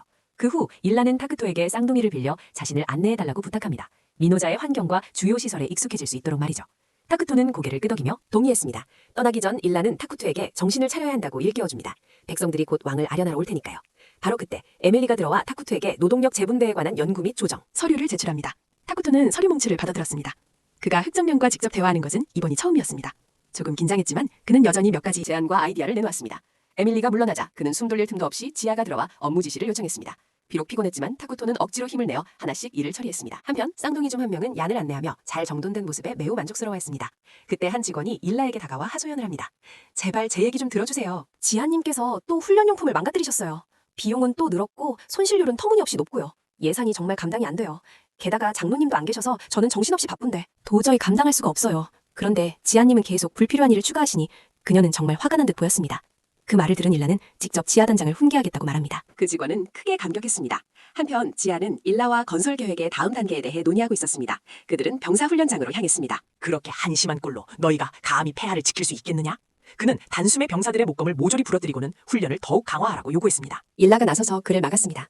그녀는 지아의 머리를 쓰다듬으며 말했습니다.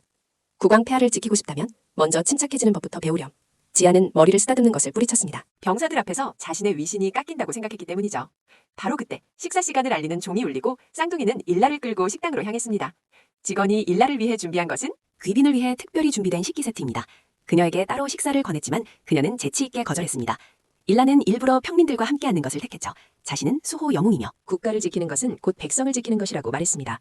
오직 백성의 입장에 서서 그들과 같은 마음을 품어야만 사명을 완수할 수 있다는 것이었죠.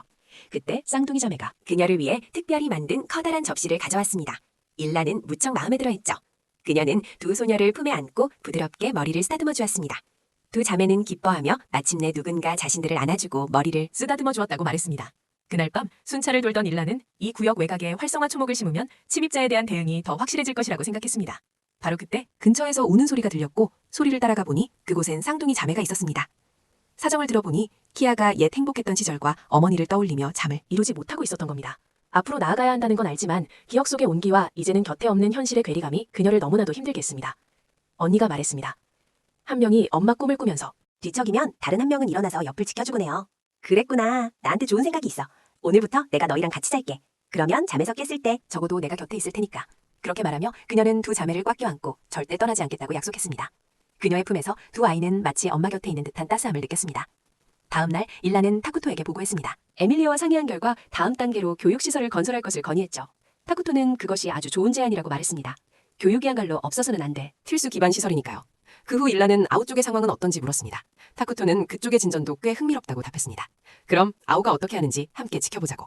타쿠토는 이 세계에서 처음으로 영웅 소환 의식을 거행하여 성공적으로 여성 영웅 이하를 소환했습니다. 이하는 즉시 타쿠토에게 충성을 맹세했습니다. 그녀는 자신의 본분을 성실히 다하겠다고 말이죠. 미노자로.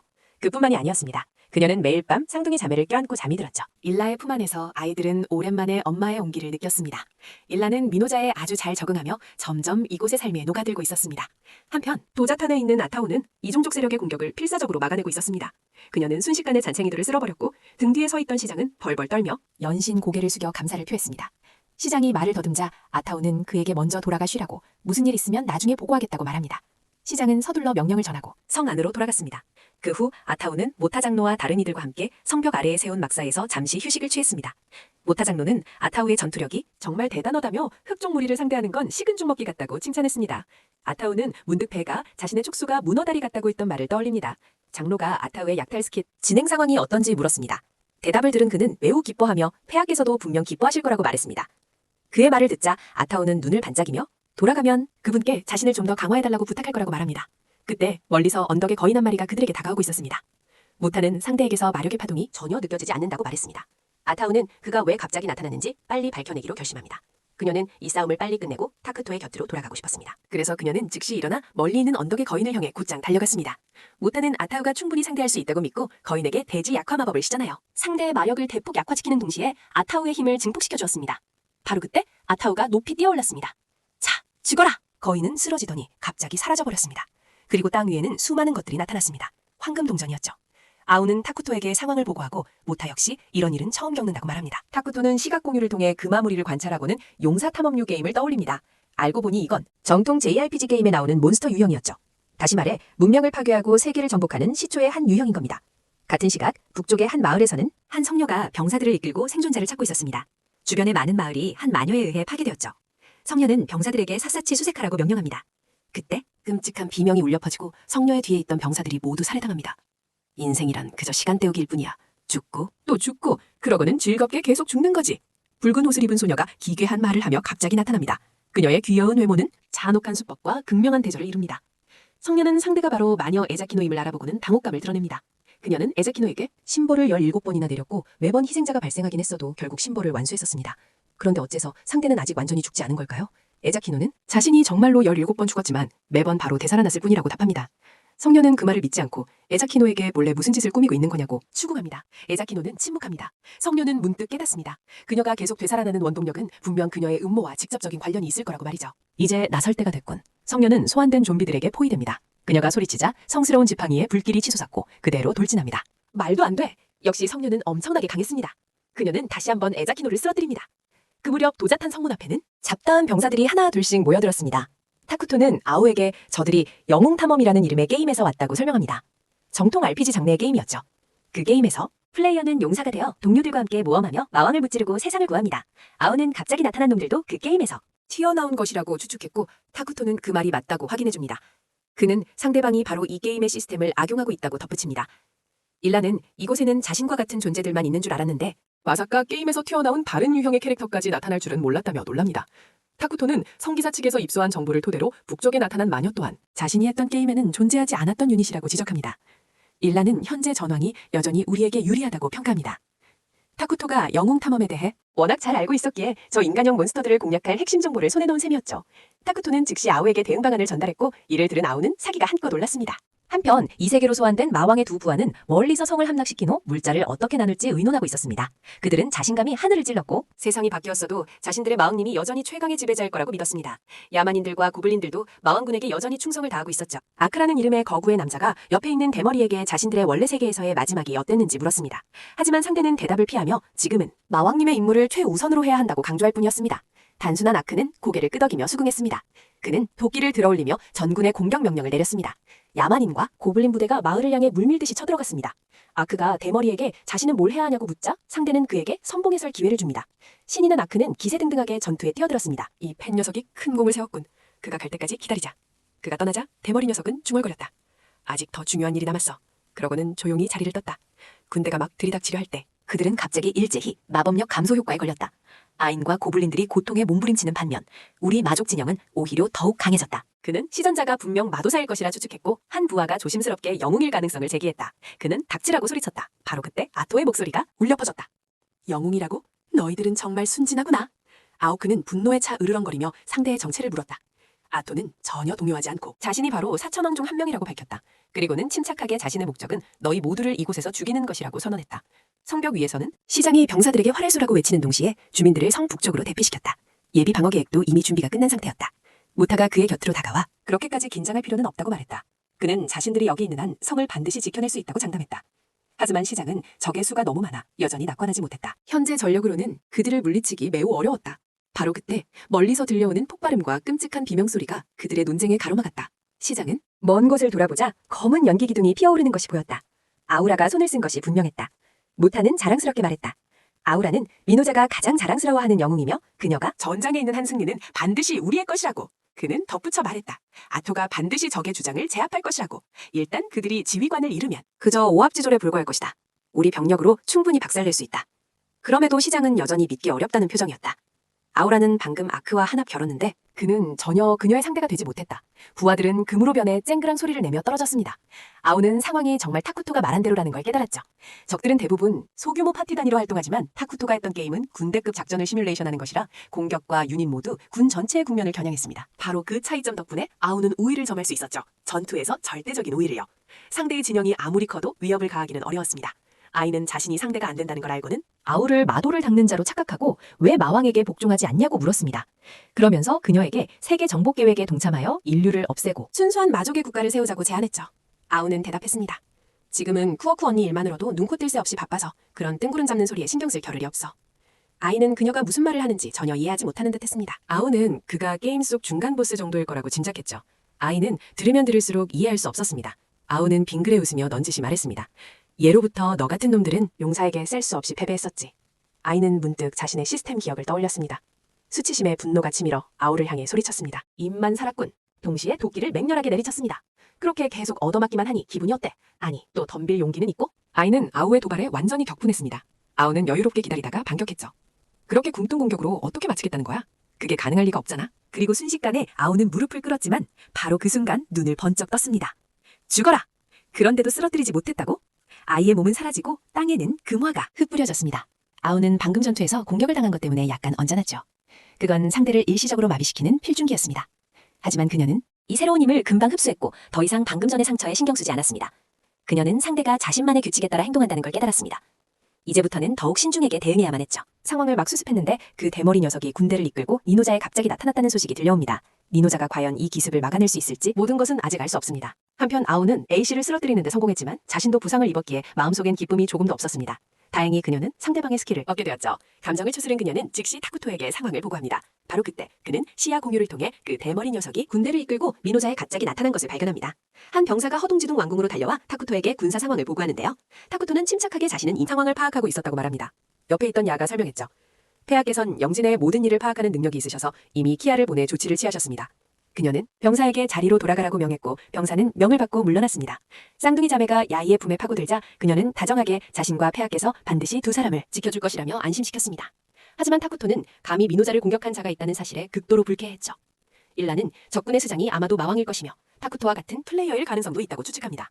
타쿠토는 상대가 플레이어든 뭐든 상관없이 이 지경까지 왔으니 평화롭게 공존하기는 글렀다고 답합니다. 게다가 아우가 방금 4대 천왕 중 한 명을 쓰러뜨렸으니까요. 그 후 그는 일라와 함께 왕궁 밖으로 나와 다시 한번 자신들의 전력을 확인합니다. 첫 번째는 어둠의 여왕, 일라라. 그녀는 수호 영웅의 이름에 먹칠하지 않겠다고 선언했죠. 다음은 야가 이끄는 다크엘프 기사단. 병력 수는 많지 않지만 사기는 매우 높았습니다. 그 다음은 3마리의 브레이니터로 수는 적지만 회복 능력을 가지고 있었습니다. 복종시켰습니다. 이번 전투에서 분명 도움이 될 겁니다. 그리고 마지막으로 에벌레떼입니다. 원래는 일꾼으로 태어났지만 그녀가 내린 축복의 능력 덕분에 전투에도 참여할 수 있게 됐죠. 그때 타쿠토는 보고 메시지를 받습니다. 민병대가 아닌 사람들이 모두 대피를 완료했다는 내용이었죠. 타쿠토는 곧 현장에 도착할 거라고 답했고 에밀리에게서도 메시지가 도착합니다. 타쿠토는 명확한 명령이 없었는데도 마이아와 키아가 스스로 생각하고 행동하는 모습에 매우 기뻐합니다. 이건 게임보다 훨씬 유연한 대처 방식이었죠. 키아는 적군이 1000여 명에 달하며 대부분이 고블린이라고 상세히 보고합니다. 그 밖에도 희귀한 날개 달린 몬스터도 일부 섞여 있었습니다. 타쿠토는 칭찬과 함께 왕도 주변을 계속 경계하라고 지시합니다. 적의 주력 부대는 자신이 직접 상대하겠다고 말이죠. 통신을 마친 타쿠토는 적의 규모로 보아 그들 중에 4천왕이 섞여 있을지도 모른다고 추측합니다. 상황은 그만큼 더 어려워진 셈입니다. 일라가 대응 체계에 묻자 타쿠토는 이럴 때를 대비해서 마력 자원을 모아둔 것이라고 답합니다. 저들이 게임 캐릭터처럼 군다면 시뮬레이션 게임의 무서움을 맛보게 해주면 그만이라는 거죠. 일라는 타쿠토가 유닛을 긴급 생산할 것이라고 생각합니다. 그렇게 하면 전력 차이를 손쉽게 뒤집을 수 있을 테니까요. 마력 자원만 있다면 무한한 병력을 만들어낼 수 있습니다. 그녀는 속으로 감탄합니다. 이 시스템은 정말 우리 쪽에 너무나도 유리하다고 말이죠. 타쿠토가 그녀의 말을 끊습니다. 미노자가 가진 모든 마력 자원을 쏟아붓겠다. 네? 최대 레벨까지 업그레이드해서 포식과 기생산란이라는 두 가지 스킬을 얻기 위해 이 위급한 순간에 타쿠토는 자신의 모든 마력 자원을 일라에게 넘겨주었고 이는 그녀를 무척 감동하게 했습니다. 타쿠토는 태연하게 말합니다. 도자탄 전투에서 우리는 대략적인 정보를 파악했어. 적의 전력 말이군요. 설령 4대 천왕급의 상대가 나타나더라도 지금의 제 힘이라면 충분히 대처할 수 있습니다. 일라는 타쿠토에게 정중히 고개를 숙였어요. 그럼 당신의 기대에 부응해서 반드시 적을 자비 없이 섬멸하겠습니다. 떠나기 전 타쿠토는 그녀에게 경계해야 한다고 일깨워주었죠. RPG 게임의 법칙에 따라 발동되는 특별한 공격들을요. 일라는 아저씨가 아이작에게 얼려졌던 장면을 떠올리며 반드시 조심하겠다고 진지하게 말했어요. 쌍둥이 자매는 아쉬운 듯 다가왔고 일라는 두 동생을 부드럽게 위로했죠. 걱정할 필요 없다며 반드시 무사히 돌아오겠다고 약속했어요. 그렇게 말하고 그녀는 전장을 향해 날아갔습니다. 이때 적군은 이미 숲 깊숙이 진입한 상태였어요. 그들이 계속 전진하고 있을 때 한 하급 간부가 참지 못하고 질문을 던졌죠. 어째서 아이장님과 떨어져서 이런 곳을 공격해야 하는 거지? 철갑을들은 다른 하급 간부가 대답했어요. 이 계획은 마왕님께서 동의하신 것이다. 이는 그들의 수장이 꿍꿍이가 있을지도 모른다는 것을 암시하는 것이었죠. 왜냐하면 이 세계에 막 도착했을 때 마왕과 그 수장을 제외하고는 나머지 사람들은 처음에 모두 같은 장소에 나타났기 때문이에요. 두 사람이 이야기를 나누는 순간 멀리서 큰 소리가 들려왔고 정찰병 한 명이 비틀거리며 달려왔는데 그 상태가 극히 비정상적이었어요. 그의 온몸은 꿈틀거리는 주머니들로 뒤덮여 있었죠. 바로 그때 수많은 유충이 그의 몸속에서 터져나오며 주변에 있는 자들을 향해 달려들었어요. 이게 무슨 일이야? 병사들은 그 광경을 보고 후퇴하려 했죠. 그때 일라의 목소리가 사방에서 울려 퍼졌고 그녀는 비웃으며 말했어요. 고작 이 정도로 못 버티는 거야? 벌써 도망치려는 거야? 벌써 도망치려는 거야? 순식간에 이 부대는 전멸하고 말았어요. 모두 전멸시켰습니다. 바로 그때 대머리 두목이 드디어 모습을 드러냈습니다. 그는 일라에게 이름을 밝히라고 했고 그녀는 태연하게 대답했죠. 나는 미노자의 영웅 중 한 명이다. 어둠의 여왕이라고. 말을 마친 그녀는 정중하게 고개까지 숙였습니다. 대머리 녀석도 자신을 마왕군 4천왕 중 한 명인 연마인 플레인이라고 소개했습니다. 일라는 속으로 기뻐했습니다. 타쿠토가 정확히 예측한 대로 4천왕이 정말로 나타난 겁니다. 그녀는 플레인에게 차갑게 말했습니다. 도자탄을 공격했던 이크라는 녀석은 이미 처리됐다고 말이죠. 플레인은 전혀 신경 쓰지 않으며 이크는 그저 근육만 발달한 멍청이일 뿐이라고 말했습니다. 심지어 그는 4천왕 중 가장 약한 녀석이라며 자신과는 레벨이 다르다고 깎아내렸습니다. 그는 오만하게 선언했습니다. 일라를 쓰러뜨릴 뿐만 아니라 그녀의 배후에 있는 수장까지 왕좌에서 끌어내리겠다고 말이죠.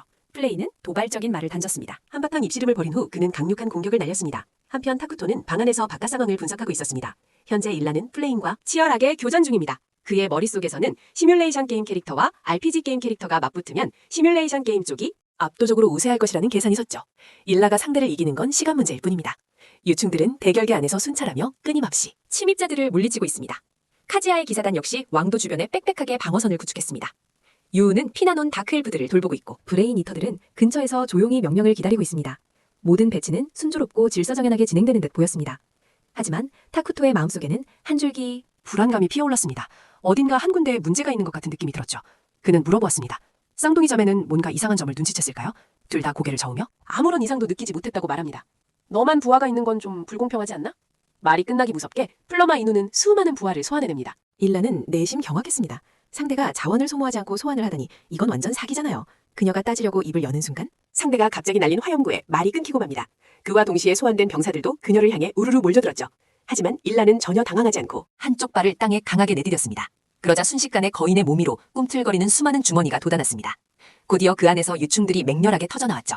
일라는 다시 한번 플린과 격렬한 전투에 돌입합니다. 한참을 싸우던 그녀는 병력을 분산시키면서까지 이곳을 공격하는 상대의 진짜 목적이 무엇인지 큰 소리로 따져물었습니다. 플린은 그녀를 유혹하려 합니다. 이 세계에 왔으니 수령에게서 벗어나 스스로 왕이 되라고 말이죠. 하지만 일라는 전혀 흔들리지 않았습니다. 조언은 고맙지만 나의 충성심은 그런 말 몇 마디에 흔들릴 것이 아니다. 일라의 태도는 플린을 완전히 격분시켰습니다. 괴물이면서 어째서 신념과 긍지를 가지고 있는 거지? 그러고는 그는 다시 유혹을 이어갔습니다. 너희는 자유로워야 마땅하다. 자신의 의지로 왕을 섬기고 자신의 의지로 직책에 충성을 다해야지. 자신의 의지에 이끌려 타인에게 복종하는 그 태도는 대체 어떤 기분이냐? 더할 나위 없이 행복하다. 주인님께 도움이 될 수 있다는 것은 나에게 있어 최고의 기쁨이니까. 곧이어 그녀는 그에게 되물었습니다. 그럼 너는 어떻지? 강요된 사명에 억지로 복종하며 마왕군의 사천왕 노릇이나 할 수밖에 없는 너는 말이다. 명령에 따라 춤추는 인형이여, 네 마음속 진짜 감정은 무엇이냐?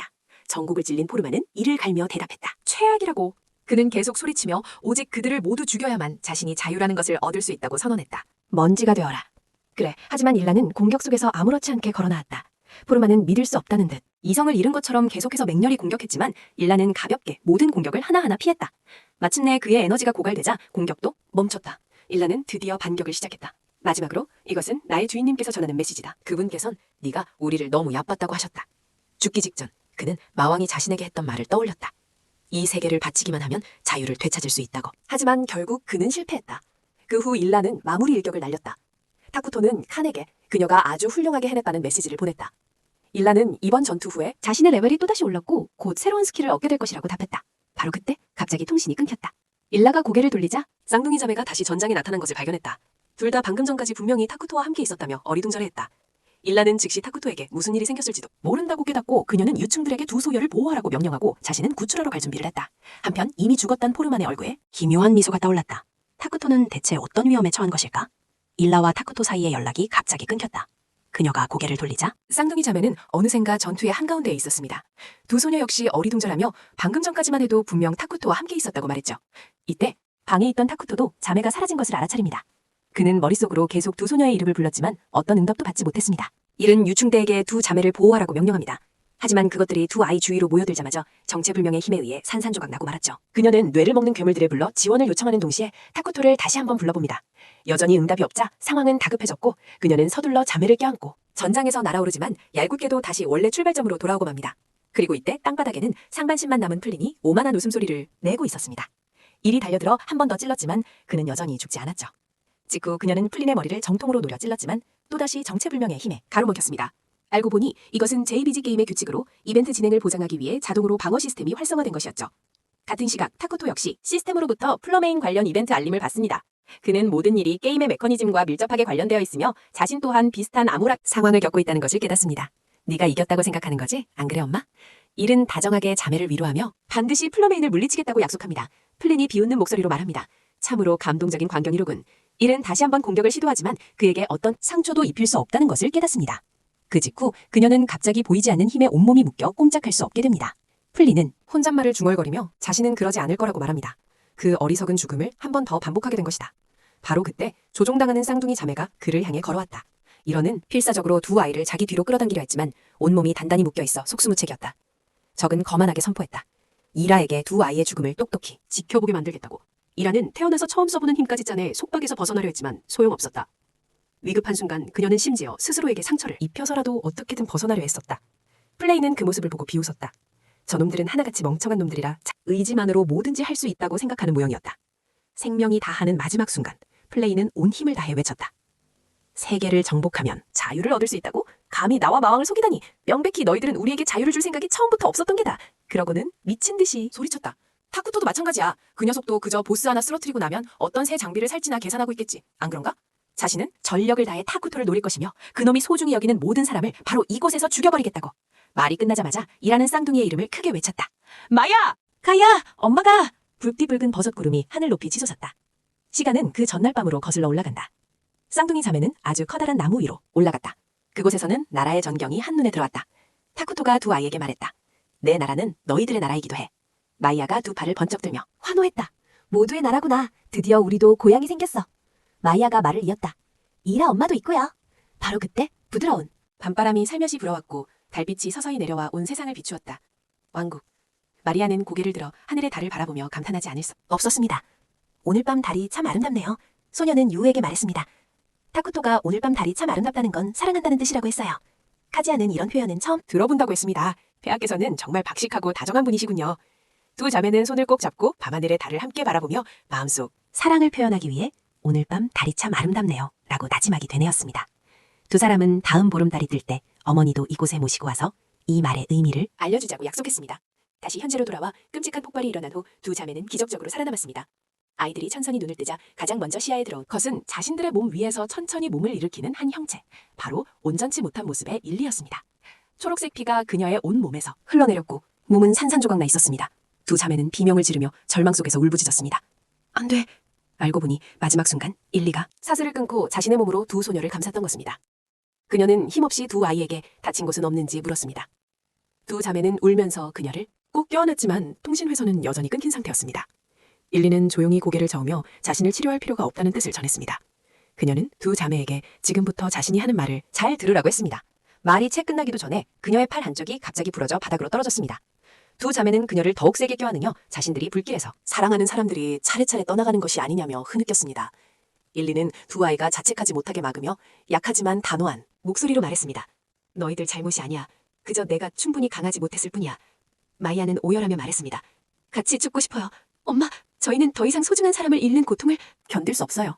하지만 일라는 두 아이가 죽는 것을 원치 않았기에 마지막 남은 힘을 다해 스스로 자신의 심장을 꺼냈습니다. 미안하구나. 엄마는 먼저 가야겠어. 그리고 이게 엄마의 마지막 부탁이란다. 엄마를 먹고 살아남으려. 그 말을 들은 자매는 완전히 무너지며 비통한 울음을 터뜨렸습니다. 아이들의 친어머니 또한 죽기 전에 똑같은 부탁을 했었습니다. 그런데 이제 일라마저 똑같은 선택을 한 것입니다. 점점 희미해지는 의식 속에서 일라는 타쿠토가 자신의 독단적인 행동을 용서해주길 속으로 빌었습니다. 그녀는 남은 경험치를 전부 두 딸에게 넘겨주기로 결심했습니다. 나의 사랑스러운 딸들에게. 한편 다른 곳에서는 아토가 마완군의 본거지로 향하고 있었습니다. 앞에 나타난 인형을 보며 그녀는 이 일을 빨리 끝내고 타쿠토의 곁으로 돌아가야겠다고 중얼거렸습니다. 그 순간 아토는 불길한 징조를 느꼈습니다. 말도 안 돼. 저건 영웅이잖아. 민호자의 영웅이라니.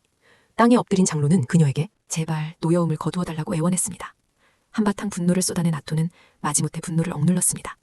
장로는 자리에서 일어나 도대체 무슨 일이 있었는지 물었습니다. 바로 그때 타크토 역시 눈앞의 모든 것을 믿을 수 없었습니다. 플린의 강제 이벤트가 정말로 발동하다니. 하지만 이 세계에서는 그게 성공할 리가 없는데 말이야.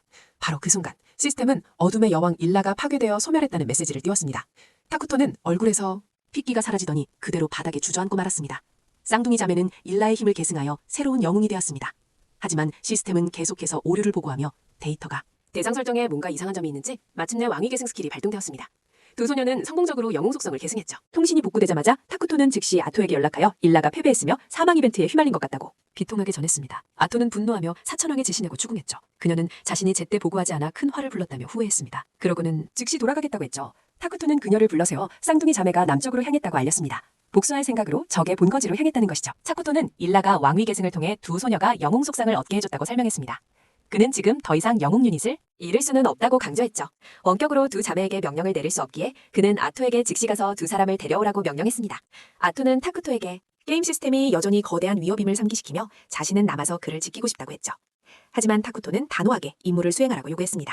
이건 명령이며 너만이 할 수 있는 일이라고 말이죠. 마음속으로는 정말 내키지 않았지만 아토는 결국 명령에 따라 움직였습니다.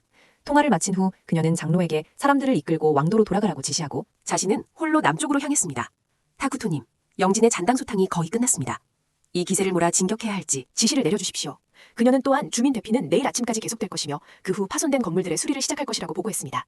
기분이 최악이었던 타쿠토는 그들의 말을 끊었습니다. 쓸데없는 걱정은 하지 마라. 필요하면 내가 명령을 내릴 테니. 두 사람은 서둘러 사과하며 도대체 폐하께 무슨 일 생긴 건지 의아했죠. 정말이지 저 아가씨들은 못된 아이로구나. 레이디 위는 소녀를 비웃었습니다. 감히 혼자서 여기까지 찾아오다니 배짱도 제법 두둑하구나. 에오는 곧장 상대 앞으로 다가가 혼잣말을 중얼거렸습니다. 왜 저와 마이아는 이런 일을 겪어야만 하는 걸까요? 어째서 이 세상은 이렇게 고통스러운 거죠? 한편 마이아 역시 4대 천왕 중 한 명인 오도 메카니쿠스의 거점에 도착했습니다. 소녀는 멍하니 제자리를 빙글빙글 돌았습니다. 카니쿠스는 부하들에게 마법 장치를 이용해 소녀를 없애버리라고 명령했죠. 마기아는 빙글빙글 돌면서 속삭였습니다. 이 세상은 우리를 미워해. 소녀의 눈에는 키아처럼 붉은색의 도들 새긴 각인이 나타났습니다. 레이디 윈의 모든 부하들은 보이지 않는 힘에 속박되어 고통스러운 비명을 질렀습니다. 그녀는 키아에게 대체 무슨 짓을 한 거냐고 소리치며 물었죠. 소녀는 계속해서 혼잣말을 중얼거렸습니다. 다른 사람에게 의지하면 좋은 결말을 맞을 수 없다는 걸 잘 알면서 애초에 어떤 기대도 하지 말았어야 했는데 레이디 윈은 빛의 화살을 시전해 애우를 가졌습니다. 하지만 카지아는 아무렇지 않게 손쉽게 주술을 풀어버렸죠. 전혀 타격이 없는 소녀의 모습을 보고 레이디 윈은 믿을 수 없다는 표정을 지었습니다. 곧이어 그녀의 손이 썩어 문드러지기 시작하더니 온몸이 서서히 녹아내려 마침내 한 줌의 진흙으로 변해버렸습니다. 한편 마기아는 여전히 제자리에서 빙글빙글 돌고 있었습니다. 마법 공격은 소녀에게 전혀 통하지 않았죠. 카니쿠드는 기계의 자동 전투 모드를 활성화했습니다. 마이아는 그를 향해 살짝 미소 지었을 뿐인데 그 결과 기계가 갑자기 어떻게 움직여야 할지 잊어버렸습니다. 그는 황급히 긴급 강제 작동 프로그램을 가동했지만 오히려 모든 마법 장치가 망각 상태에 빠져 완전히 작동을 멈추고 말았습니다. 그는 어쩔 수 없이 흑의 마법사들에게 돌격 명령을 내렸지만 아이러니하게도 마법사들도 차례차례 싸우는 법을 잊어버렸습니다. 더욱 황당한 것은 시스템이 이어서 하나의 알림을 보냈다는 겁니다. 카닉 본인조차 공격하는 방법을 잊어버렸다는 것이었죠. 마기아는 여전히 나지막이 속삭입니다. 이 세상이 너희를 미워하기에 너희에게는 더욱 사랑이 필요한 거라고요. 너는 계속 먹어야만 해. 아주 많이 먹어야 한다고 말이죠. 사랑하는 사람을 산채로 먹어치우며 계속 살아남아야 한다며 소녀는 조용히 입을 열었다가 천천히 닫습니다. 그 순간 모든 마법 장치가 산산조각 나버립니다. 조종장치에서 튕겨나온 카니쿠스는 마왕님께 살려달라고 외칩니다. 마기아는 그의 앞으로 천천히 다가가 무서워할 필요 없다고 부드럽게 달래줍니다. 그리고는 다시 한번 입을 크게 벌립니다. 카니쿠스의 비명은 갑자기 뚝 그쳤습니다. 시스템이 긴급 알림을 보냅니다. 세상에 새로운 위협이 나타났다는 내용이었죠. 후회의 쌍둥이 마녀. 그녀들은 보름달이 뜬 밤에 태어났습니다.